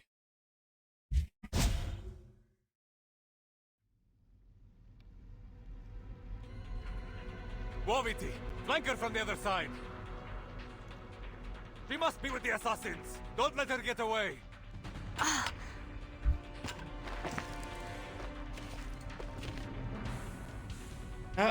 Obviously, these tires weren't made for running.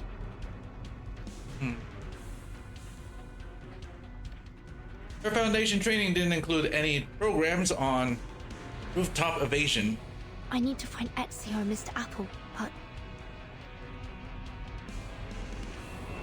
The enormous dome looms ahead, the dark ventilation grates resembling the dim, watchful eye of giant beasts. Far from a welcoming sight. how should I get inside?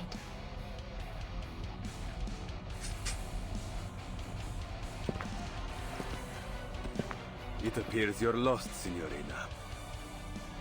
Thieves, courtesans, and foreigners. I've always wondered why the assassins only attract the likes of you as allies. It's not hard to side with the assassins, when the only other option is you. Huh. You're just a band of faithless lowlifes, nothing more.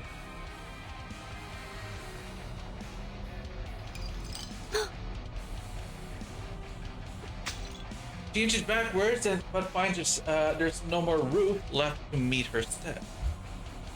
Do you cherish your life, Signorina?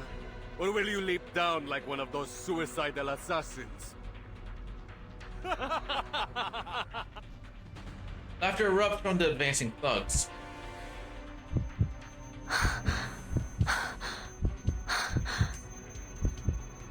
Her heart beats faster and faster as if it might burst up from her throat at any moment.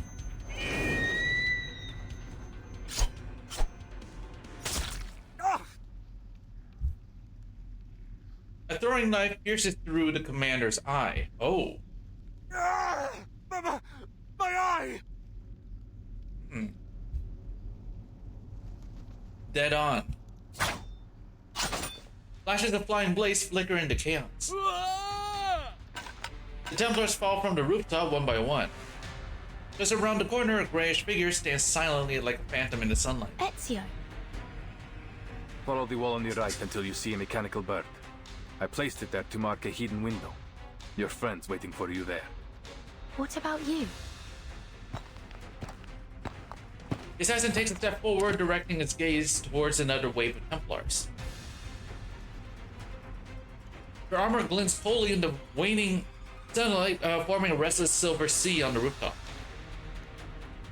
I have other work to do.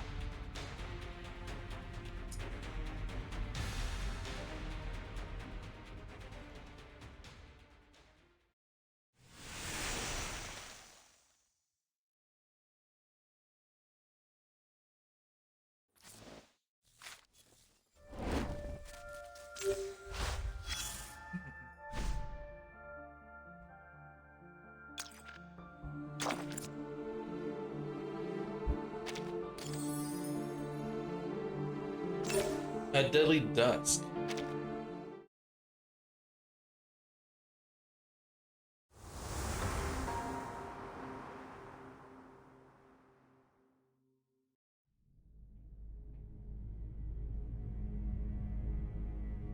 Oh, I'm so relieved to see you safe and sound, Vertin. We heard the sounds of fighting from below, and Ezio decided to check if any of you were in trouble. Sorry for worrying you. But Ezio... The sound of fighting has ceased for a while. That silence feels ominous. I'm certain Mr. Ezio can handle it. He knows what he's doing. The Templars came prepared today. I'll go handle them. You stay here. Are you certain? What if it's a trap? I have a bad feeling about this. Maybe we should go to get... You don't need to worry. I've dealt with the Templars for many years.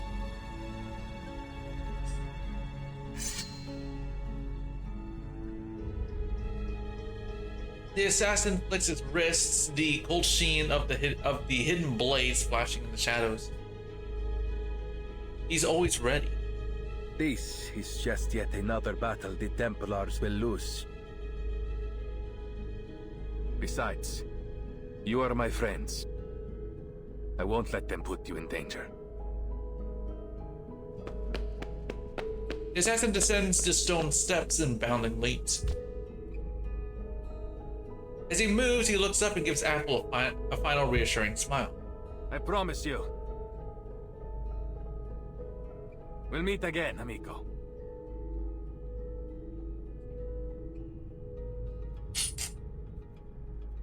He's a selfless man. And exceptionally perceptive. These Templars are indeed well prepared today. I came out of the central nave because Sotheby and Leonardo were knocked unconscious by some kind of sleeping gas. What? The priest named Alberto was likely behind it. I've hidden the two of them behind the altar, but there's no telling how long they'll be safe there.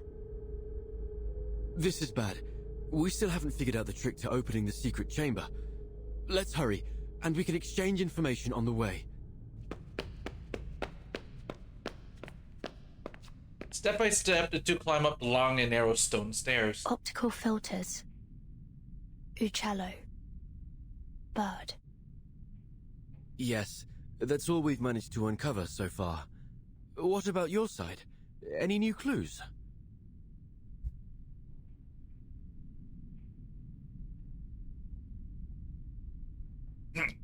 She instinctively glances over the dim stairway below them. Nothing substantial. But combining what you mentioned about the fresco and what the father said. Yes, there's another fresco in the dome, but it was suspended midway by the sponsor, the Arte della Lana.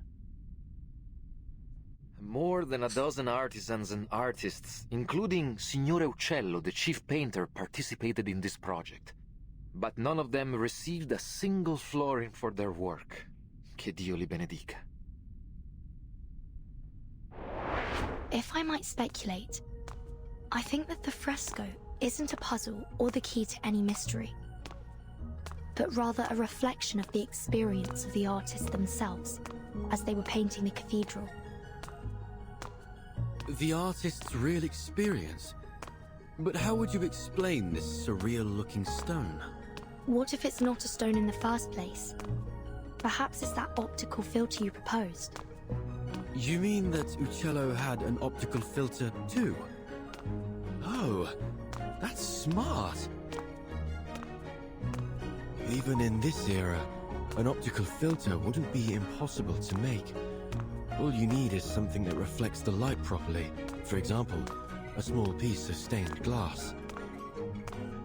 Anyway, we just need to get to the secret chamber to confirm it for ourselves. We're almost there.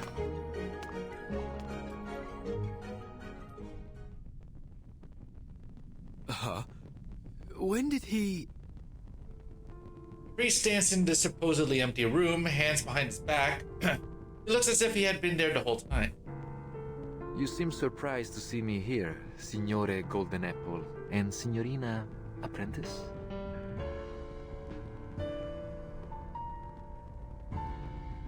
So you were working with them, just as I suspected.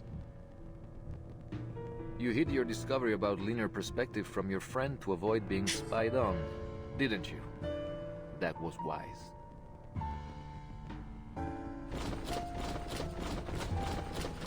The footsteps come from behind the two outsiders. A group of Templars emerges from the shadows, pouring out like cobwebs in the dim light. But it seems we weren't clever enough to see through your lies about emptying the cathedral. I never lied. What a baffling accusation. All I have done is call in my dear friends who had been exposed to the scorching sun, while you were sleeping on the job. I don't understand. You seem like a respectable man of the cloth. Why would you betray your faith to serve the Templars? The priest's face darkens. Betray? I've been a Templar all along. There was no one to betray. But isn't Leonardo your friend? Even the closest of friends may keep a secret or two from one another, don't they? It's not so different from his secret connections with the assassins. This truly is an era of distrust. Ah, and speaking of our friend Leonardo and that, model girl, I admit you hid them quite well. It took our men some time to find them. Ignoring the anxious look from the young woman, the priest casually paces in front of the fresco, admiring it as if they were any other painting. So beautiful.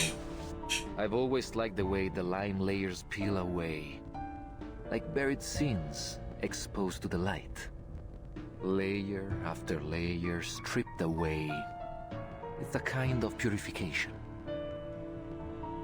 He turns around and reverently makes the sign of the cross over his chest.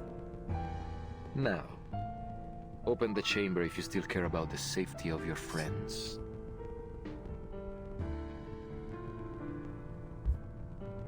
Let me warn you, Ezio Auditore is on his way here.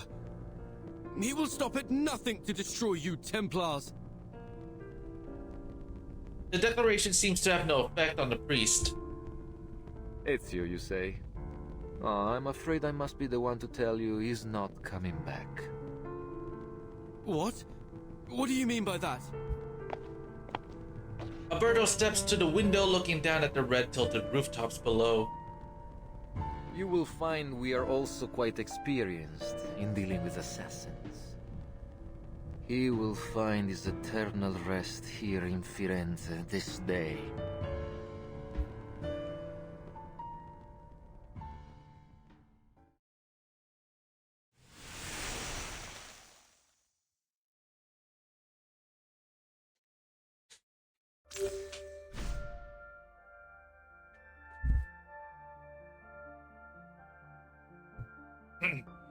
The Creed.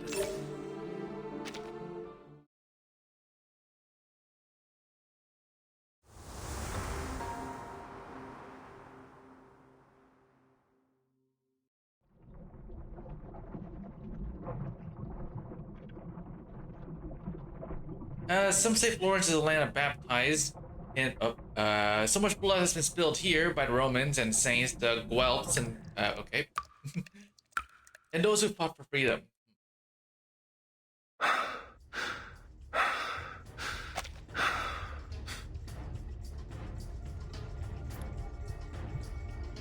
Give it up, assassin.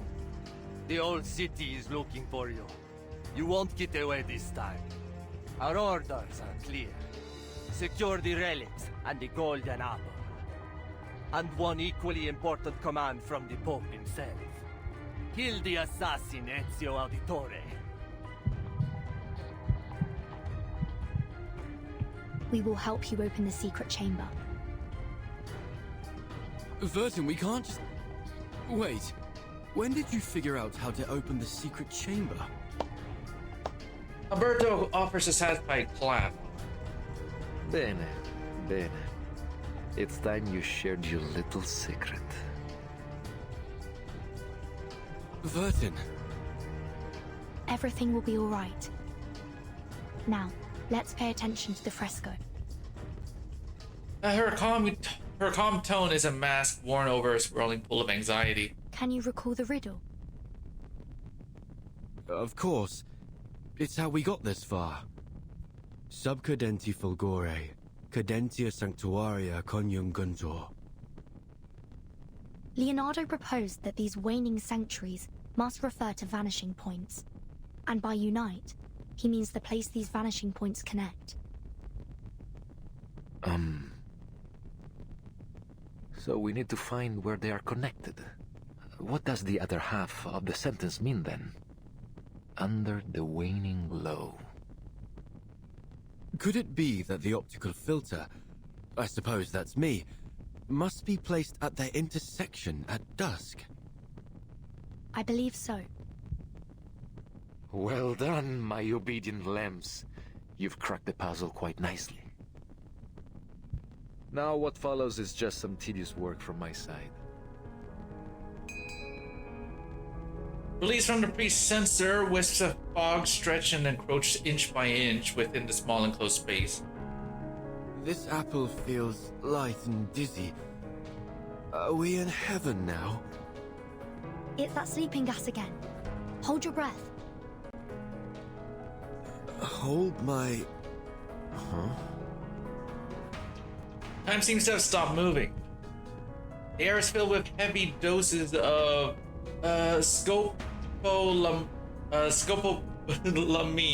and atropine. They alter colors, twist lines, and disregard all physical laws effortlessly. Ooh. As above, so below. As below, so above. Stolto. Do you think I'd give you the chance to buy time for your friends?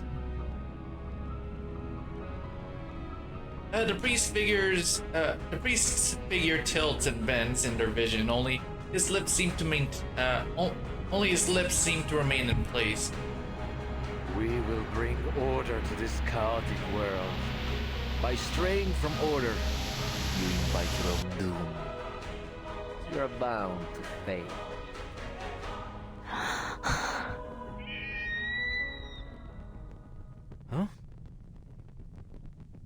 The The sharp, clear cry of an eagle snaps the timekeeper back to awareness. The priest faces over to the stained glass window. At first, he looks anxious, but then he appears to relax. My memory is as poor as ever. It's nearly dusk, and our assassin is most assuredly dead.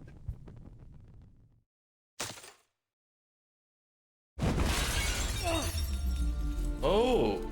Dust-covered stained glass and blood spray intertwined into the breathtaking arc of light. The priest kneels in the sunset, light staring up at his own death reflected in his killer's eyes. Ezio! How? A faint metallic scent lingers in the air, blood and dust staining the assassin's grayish robe. He arrives just in time. You claim to bring order, but all you do is seek control. Fortunately, neither the world nor its people will bow so easily. Oh man, he's so cool. Balance mode, alrighty.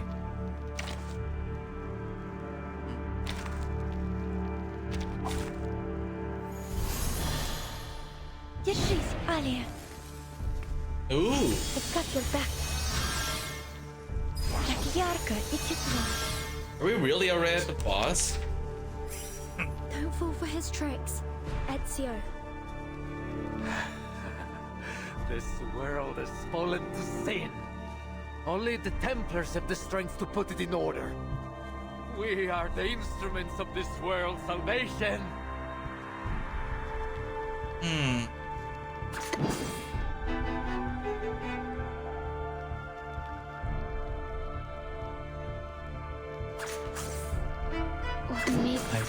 No. He'll know what to do. Stars.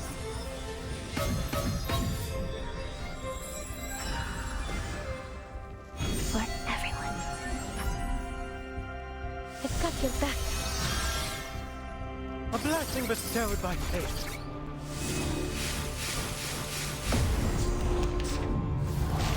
Please keep quiet. Takiarka, Ichitro.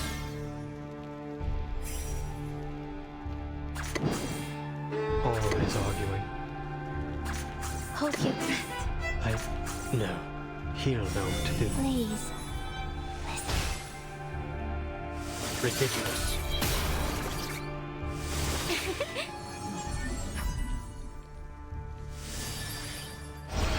But only for an instant. Is this truly what we've been searching for?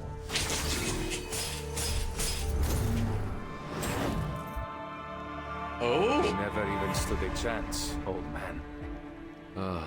We have gone so far astray from the light. Don't let your guard down. He likely still has something up his sleeve. They are led to destruction by their delusions, brought to catastrophe by their ignorance. They must perish. Don't take it on. As he said as he loses half his life. Okay. Let's see. Ooh. Let's do.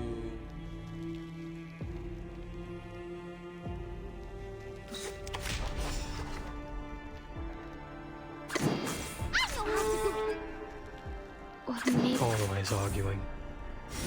Please.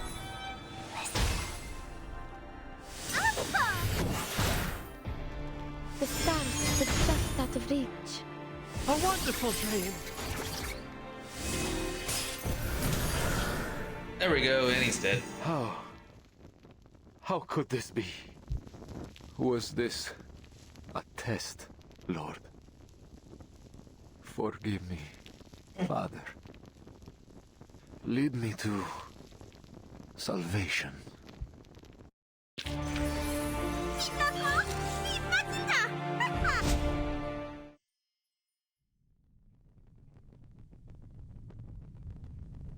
The few defeat the many in this battle.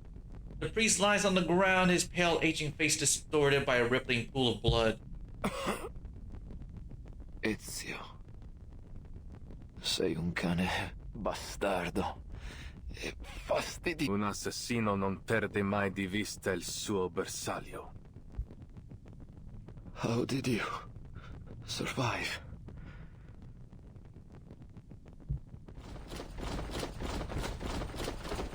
You're outnumbered, assassin. There's no way you can survive this.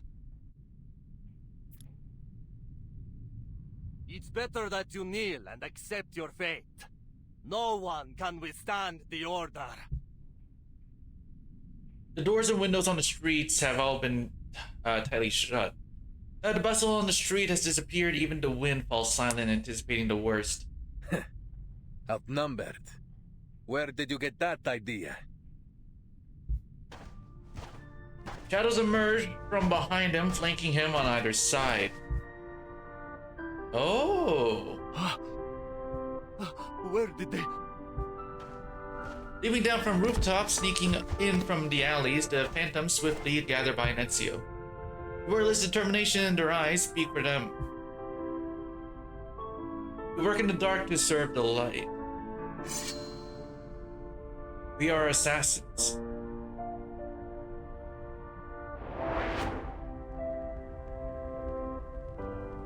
All those lowlifes you so readily dismissed.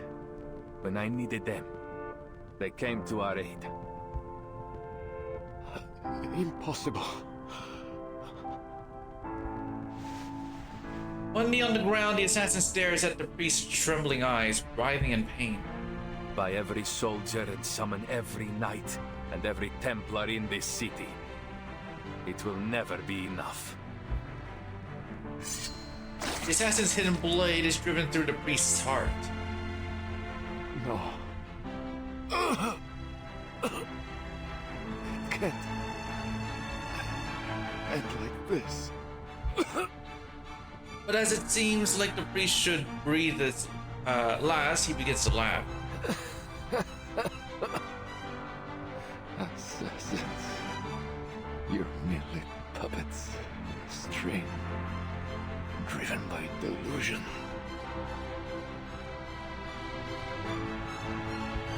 Each life you take brings you one step closer to the darkness. Così sia. Entering the darkness is not a curse for us, it is our most solemn duty. An assassin does not fear the darkness any more than an eagle would fear the sky. La fede dovrebbe dare conforto, non pena. He closes the fallen priest's eyes with undue reverence. Requiescat in pace.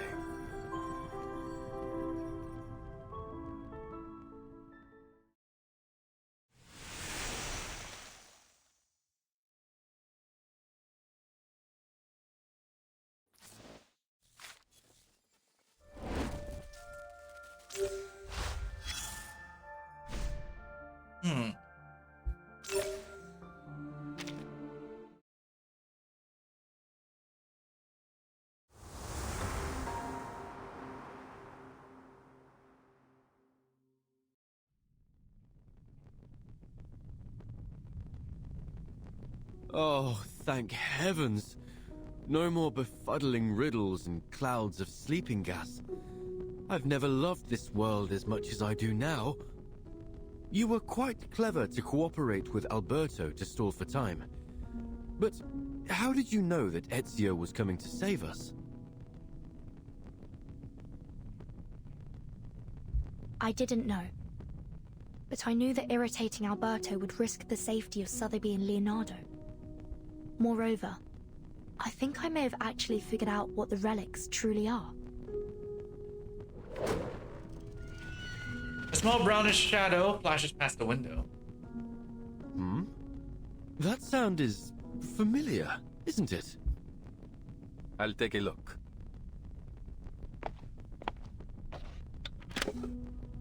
Another clumsy little bird carrying its creator's encrypted message. Sicuro. He means he's safe. Looks like my friends from the Thieves Guild have already rescued Leonardo and Signorina Sotheby. You seem to have a lot of friends. I always thought that assassins worked alone. Smiling, the assassin shakes his head. Quite the opposite. True assassins are more than just killers. We are the manifestation of a belief. A belief in freedom, and the ability to fight for it. We do not hold to any authority but our own.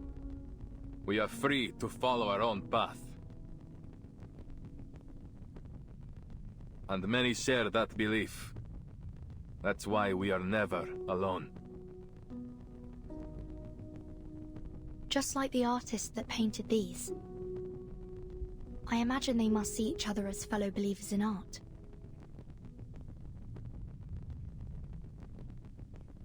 For a moment, everyone takes a moment to appreciate the modeled frescoes surrounding them. So, the outline of their story should be clear now. One by one, the pages that had been scattered to an unknown corner of history fall neatly together. They should have been carried away by the winds of time like fallen leaves. But if these pages were ever meant to be rediscovered someday, then yes. Now is that moment. About 20 years ago, a group of painters led by Uccello started working on the fresco here. Even today, you can still sense the enthusiasm in their work. The essence of linear perspective lies not only in reproducing reality, but in the narrative quality of space itself. You have only scratched the surface. If you truly want to grasp the essence of the concept, I suggest you review Plato's theory of forms. Rather than simply copying nature, as artists, we should strive to reveal their true ideals through our work. I'm so jealous of them. They are so talented and knowledgeable. Unlike me, I feel dizzy just seeing those guidelines. Bah! Let me show you some tricks. Better than mere linear perspective. Here, Uccello lifted a stained glass to showcase his wondrous optical phenomenon. Not again, Uccello! You can't keep altering our work with that strange pigment of yours! Oh, what a mess. And it goes against our patron's instructions. What if they find out about it? Look closely. The modified colors and lines do give the work a little more life. Fine, I admit it. You know what you're doing. He's right. I say we keep it. It's not like our patrons are ever smart enough to figure these things out anyway. It never occurred to me painting could be so liberating. Thank you for enlightening me. Huh? Of course. To paint is to find freedom. That is what it always has been. It was a time of joy and of meaningful creation. But it didn't last long. I'm sorry. We must suspend funding for now. There is simply no money to pay you. All at once, the painters and artisans were kicked out of the cathedral, stripped of their right to finish their final painting, leaving no room for negotiation. No payments and no written records were left behind. But life had to go on. These painters and artisans scattered each one, doing what they could to earn their bread, but always returning to the unfinished fresco that tugged at their heartstrings. That night, I returned to the dome, but I never expected to find Uccello there as well. Then others came, one by one. Turns out, I wasn't the only one reluctant to leave our work behind. Again, Uccello lifted the stained glass and...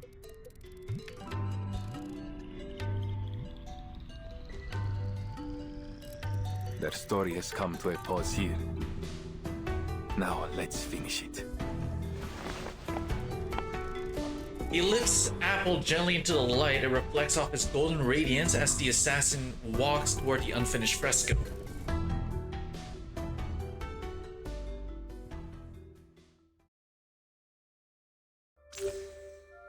Tell me what you need. I can see the lines plain as day.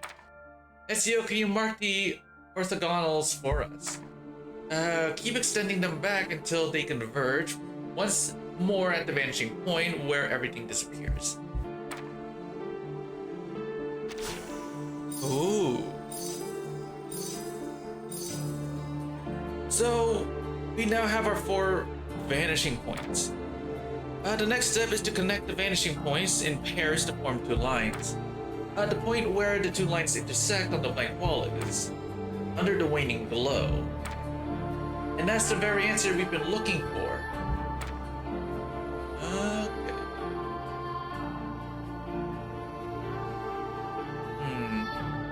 They're the same color, so... this, and this, and this, and this. The sole point of convergence was our next move. Miss Burton did say something about placing the apple at the vanishing point, didn't she? That is correct.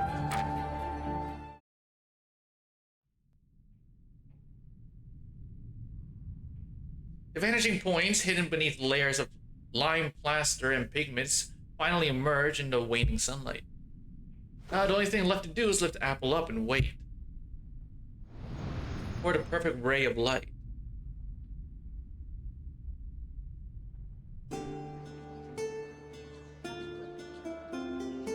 The light, here it comes. Outside, the bells rings out, startling a flock of rock doves.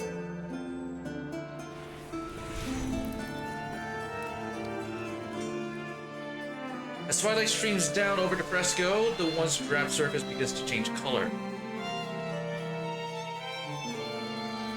Let's leave something behind for our own sake. Birds with grayish feathers. Bells that ring at dusk, or the Arno River running free. Let's do it, with all that we have left. Our brushes and pigments. So that is what all of this is. There's a group of artists who cast aside all constraints to finish a masterpiece in secret. No linear perspective, no intricate designs, yet a masterpiece nonetheless. They left behind a magnificent spring of Florence.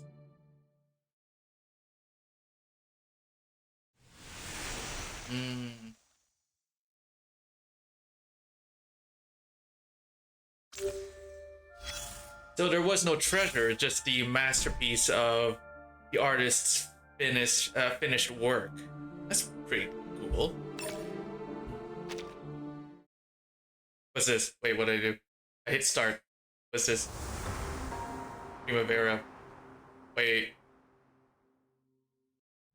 I clicked. Oh, did I hit the thing again? Oh, thank heavens. Yeah, I did. No Hold more on a sec. befuddling riddles and clouds. Wait a second. I hit. Oh wait. I hit this one. There we go. Valuables.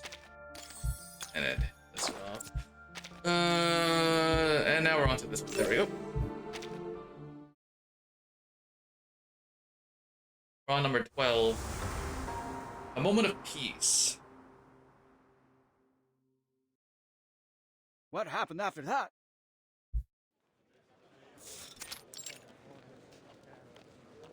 The treasure hunters must have opened the secret chamber and found the Compliner's relics, right? Well, there was no treasure inside. Just a few letters and a painter's address. That's it? What about all those symbols? Don't tell me you made it all up. Easy, easy. Allow me to continue.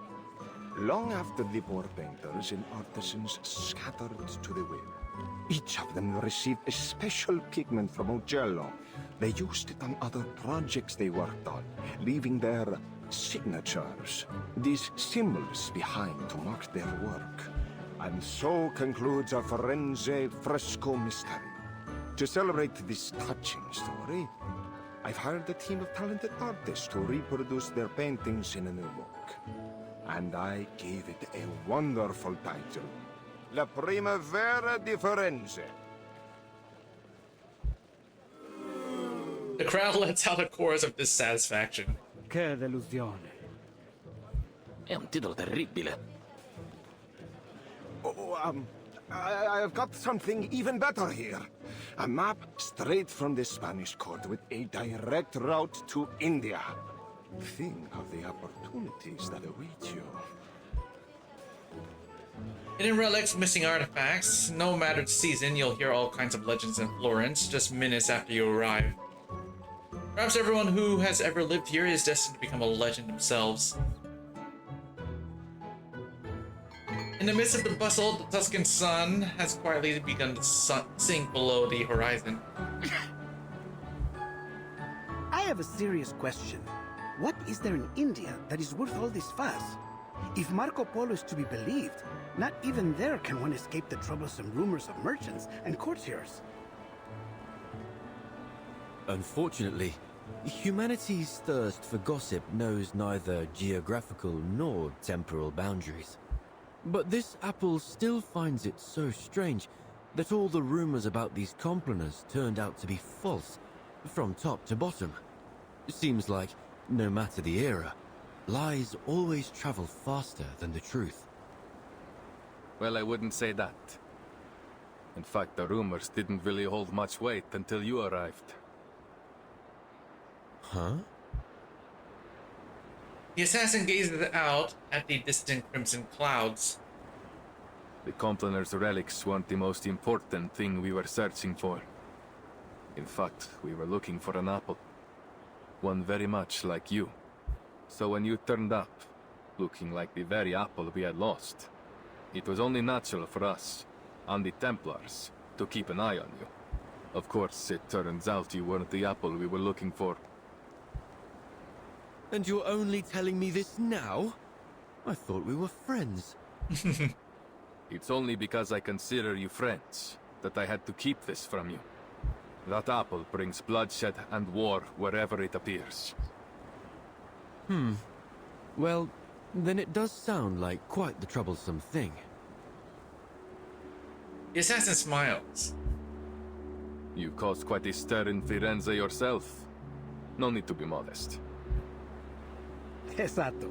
You are an amazing apple in your own right. My only regret is that I never got the chance to dissect you and study your inner workings. I hope you don't mind, but I think you may have to keep that regret forever. Ah! Miss Sotheby, why did you sneak up on me like that? I did not. I just wanted to tell you that Verton and I met an old gentleman down there who was kind enough to give us directions. Well, he said if we keep heading northwest along the Arno River, and then, anyway, we'd end up in Prato Vecchio eventually. I do believe you may have skipped some, if not all, of the necessary information. Ezio knows the way. All we need to do now is deliver the letter to Signore Uccello. I suppose we must say goodbye to our dear Firenze for now. Oh, that red is so vibrant, like an endless field of poppies.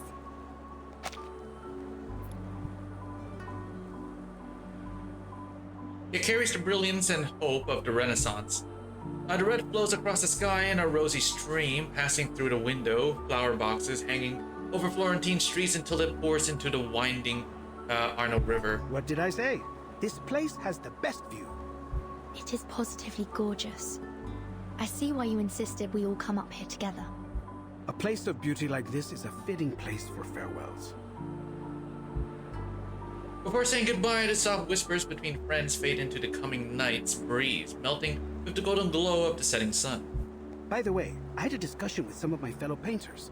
We discovered that Prato Vecchio is rich in a special mineral. One need only grind and heat it properly. Then presto! You have yourself some invisible pigment. So that's the source of the pigment used in the fresco? Uccello was born in Prato Vecchio. It's safe to assume he brought some from his hometown to Florence. Just a hint of this powder, and you are able to create a vast array of remarkable colors. Among them, the most famous is a color some call Firenze Red. Firenze Red. A red that isn't too glaring or gaudy. You see it on the rooftops of the houses, the reflections on the rivers at dusk, and even on the signs of street-side shops. It's no wonder many praise Florence and its magnificent red. It's a good name. 1 week later.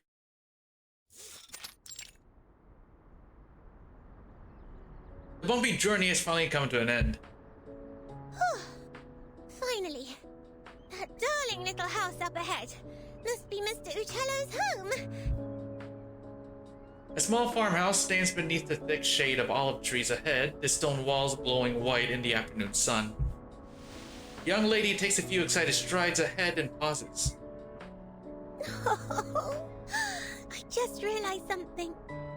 When he learns from us that his friend Bianca has been dead for years, he might be very sad. Signore Uccello, if he's even still alive, will be an old man by now. A man of his age grows familiar with death and farewells. The assassin gently passes Sotheby. Let's go. He steps forward, pushing open the vine-covered gate.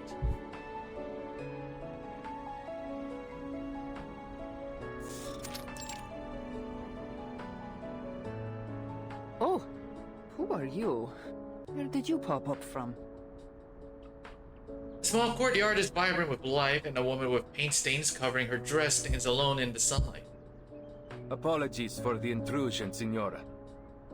My name is Ezio Auditore from Firenze. We're here looking for Paolo Uccello.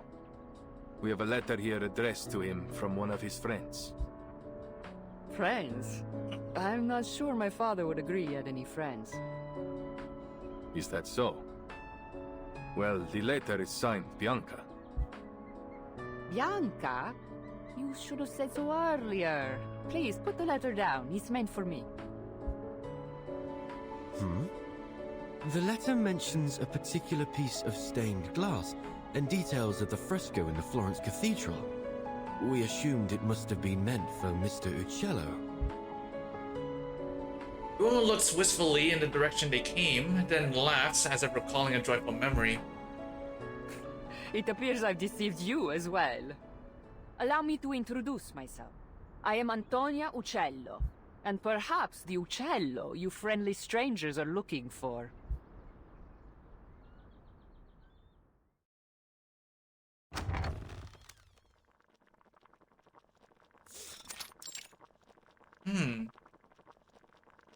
I see. So Bianca has passed away too. Her paint-covered hands grip the yellowed papers tightly. That fresco was the last work we did together. Father passed away soon after, leaving behind my sick mother and a pile of debts. I used to follow Father wherever he went, whatever job he took. Sculpture, masonry, painting, frescoes, everything. I learned all I could from him, and after he died, hoped to accept commissions independently. But as a woman, it was almost impossible. But once I left Firenze and began using Father's name to make a living, some of his old patrons were kind enough to keep sending work my way, provided I concealed my true identity. Oh, so you're the imposter! Antonia gives the impertinent artist a glare. I admit I tried to imitate Father's style in my earlier works, but I'm much more than just an imposter now. No. A painter's mind should be a mirror, capturing and reflecting the truth and beauty of nature. To simply copy the works of another? No, Signora. It seems you still have much to learn. Huh. Is that what you think? Well, I've heard it all before. Mind's as a mirror. Ridiculous. Let me tell you, A painter's mind should be like a sheet of transparent glass. It refracts and transforms the external world, then reconstructs its image inside the painter's brain, rather than simply copying the natural world around us. Oh, that is an intriguing theory. Odd, perhaps, but not without merit. You just wait here. I'll show you with one of my recent works. She springs up and begins rummaging through a nearby stack of sheets. She seems so full of life. She reminds me of my sister. Women like her have seen much pain, but they never let it defeat them. If only her understanding of painting were a bit more profound, I believe we might become good friends. Sun rays pour through the patterned window, and the light spots dance merrily on the old wooden floor. The pot on the stove gurgles as the fresh scent of herbs fills the room. War, plague, poverty, the loss of loved ones, painful memories of the older generation now linger in the cracks of the walls and beneath the leaves of the trees. Antonia has lived this quiet refuge for a long time. Perdonatemi, may I ask, what was your name again? Antonia has returned holding a yellowed sketch in her hands. She looks closely at Ezio, studying his face. You said you are an auditore, see? Yes. You know about my family? I thought so. You look so familiar. I'm sure you know your mother, Maria Auditore, funded my father for a time. Father conducted a lot of his research on perspective in lighting. He passed that knowledge on to me. I see. And you applied that knowledge to your frescoes, huh?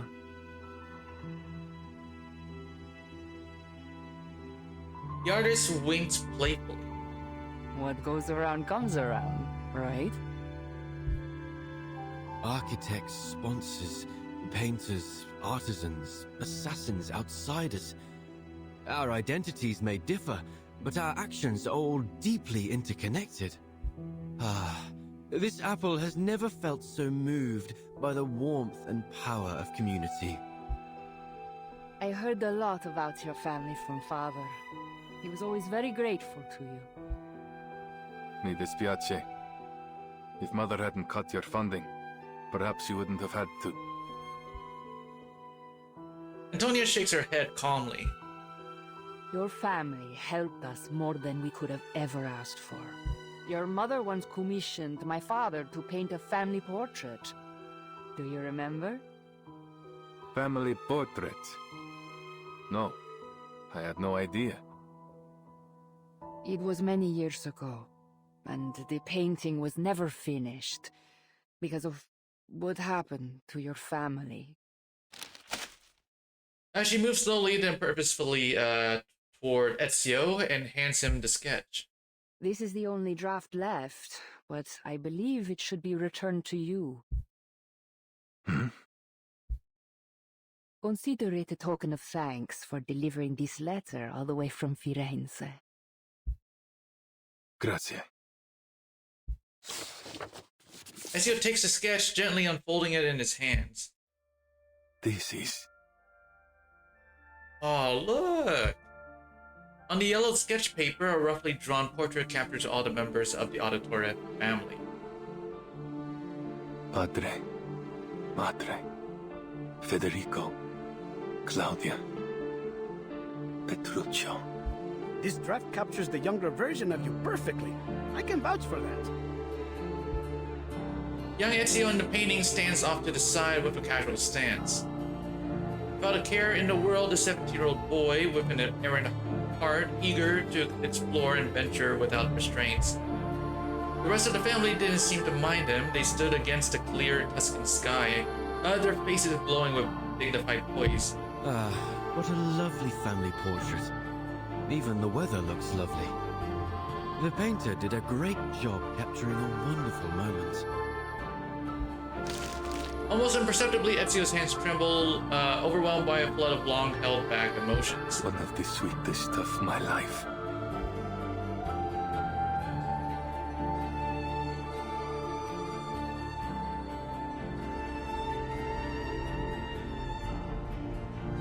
From somewhere, or perhaps nowhere, he hears a familiar laughter in the distance.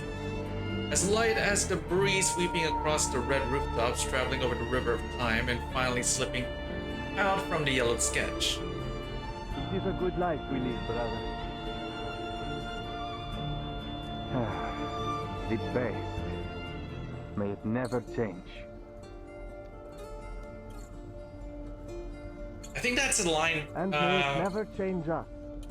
Is that a line from Assassin's Creed 2 when you first start the game? Bro just talked about something else afterward. Was it about Grappa or the bank, or was it about the beautiful Christina? The gentle and warm memory scatters with the wind, eventually melting in the afternoon sunlight. Young Auditores still remembers how they used to laugh and cry like innocent children. The entire world was waiting for them to explore. Moment of peace for the Auditore.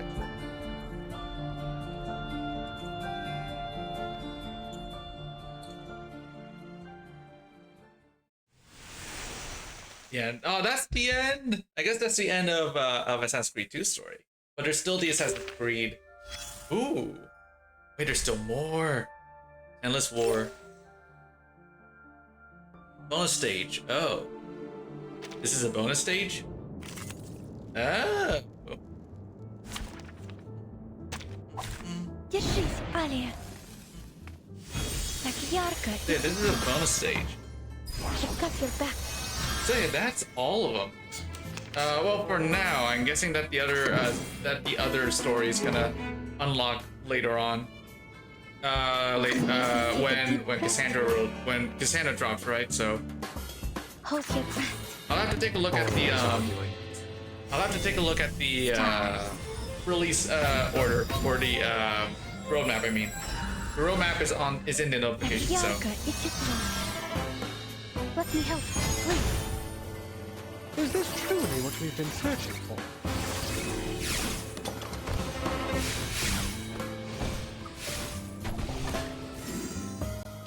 There we go. In the repeating cycle. Okay, let me see here. Oh, the greedy. Is this another bonus stage? Oh. Oh, it's just bonus stages. So yeah, hold on. Into the Shadows. What's this? Is this a minigame? Oh, and in Into the Shadows, we will experience Ezio's life as an assassin. There are different types of tasks on the map. Complete them to gain Florence, which you can spend to renovate your villa and upgrade your assassin. Ah! Oh yeah, that's right. Yeah, in the game, we could like upgrade our villa. Or yeah, like our main place of stay, which is nice. Okay. That's some training. Okay, yeah. Ooh, what do we have? Oh. Okay, so let me see here.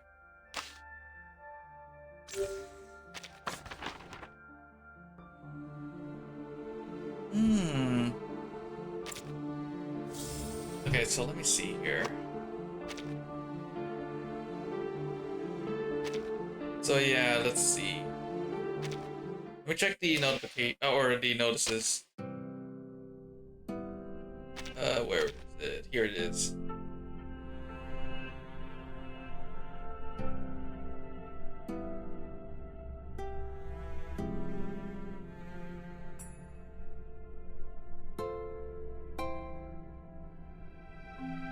Pretty sure that we get more story for, let's see.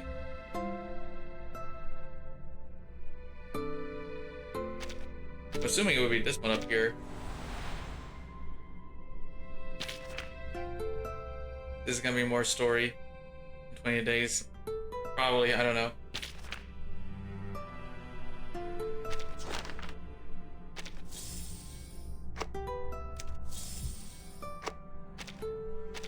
The rest seems to be just bonus stages, so. Yeah, main event part 1, yeah, there's gonna be more. So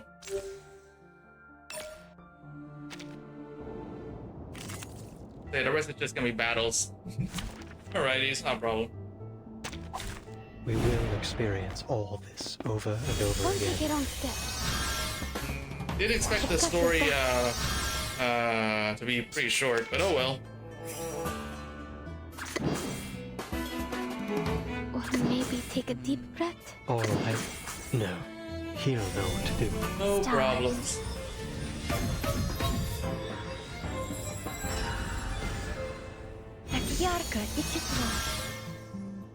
All forms of power at your fingertips. A blessing bestowed by fate.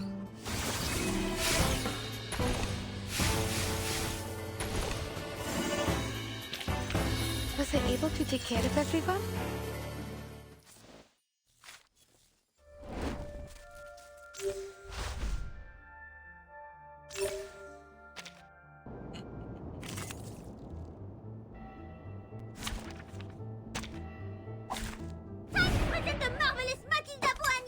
Don't take it on step. The story is really good. I like the story. I can't wait to see what part 2 is. Part 2 is gonna be Odyssey, so... No. Always arguing. Stars. Oh, should I do the buff first, or should I do it at the end? I'm thinking I should do the buff first. I'm still getting used to impromptu. Ridiculous. Is this truly what we've been searching for?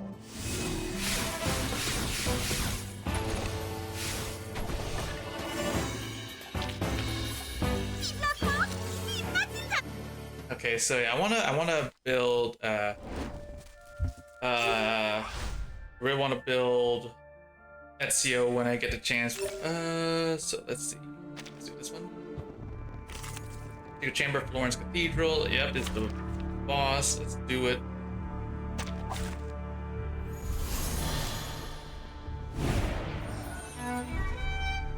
Don't take it on step. I've got your back.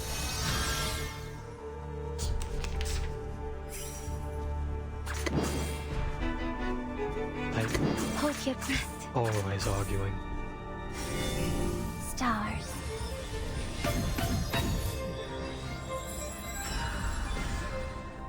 Ridiculous. Don't take it on step. A wonderful dream.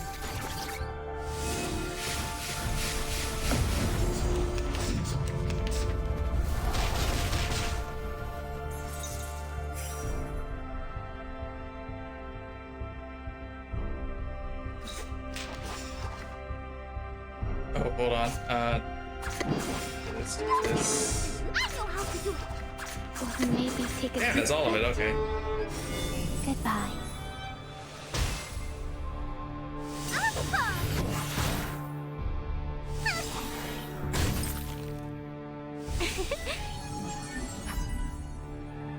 Let me help, please. Please.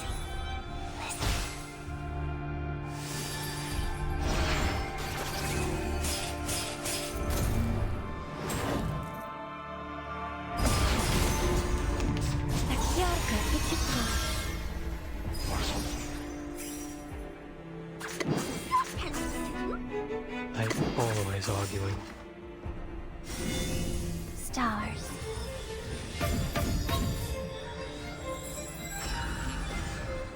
Oh yeah, Marcus recently got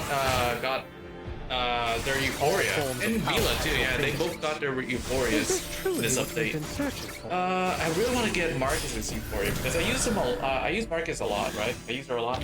So in the repeating cycle, we. And the garment for Marcus looks pretty good too. So I'm not sure. Okay, that was last. Yeah. Very, very easy.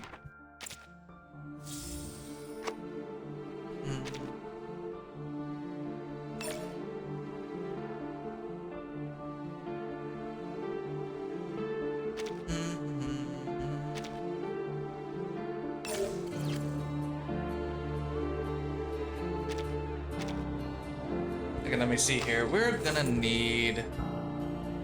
I do need Azabel tolls. I'm gonna need a bunch of this stuff.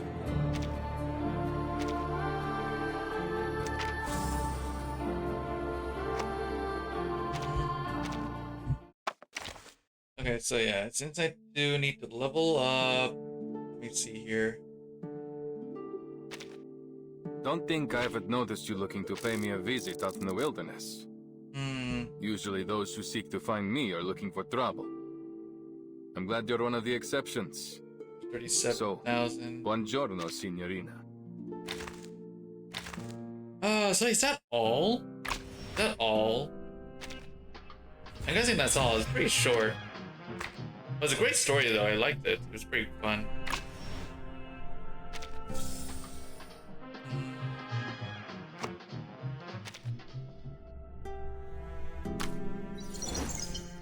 Let me see here. So yeah, if I remember, they said that pity doesn't transfer over. So, not buying that. And 70 more summons, I get a dupe. I'm not doing that. I gotta guess Cassandra. Cassandra's also limited. Oh, should I do this one? Hold on. How many do I have right now? It's 8. Ooh. It's 8. Nah. Oh, and you know what's fun is that this stacks with this. Not that one. Where is it? Where is it? This one. It stacks with this. So yeah, it's pretty good. It's not bad.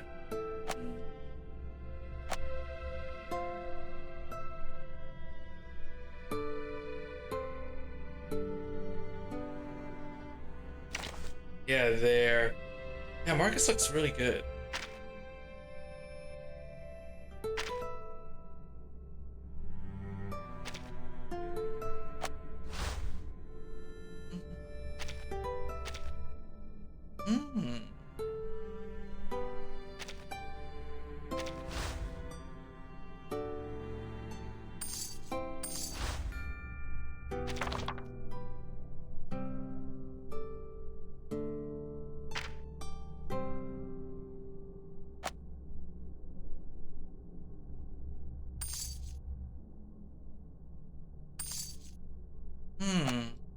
Alright, ooh.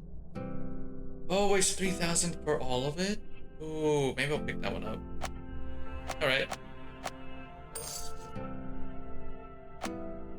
Alright, I guess that's it. I guess that's all the main stuff that I can pretty much do. So anyway, I hope you guys enjoyed the stream. Main bulletin's not open yet, so... Oh well. Anyway, yeah, I hope you enjoyed the stream, and I will see you all tomorrow. It's gonna be more minutes tomorrow. I think maybe I'll do the story collection event off stream. I don't know. It doesn't seem like too long for me to even stream it. So anyway, hope you enjoyed the stream, and I will see you all tomorrow. Yeah. Anyway, yeah, this was a pretty short stream. I was expecting to go for a very, very long time. So anyway, I will catch you later. Bye.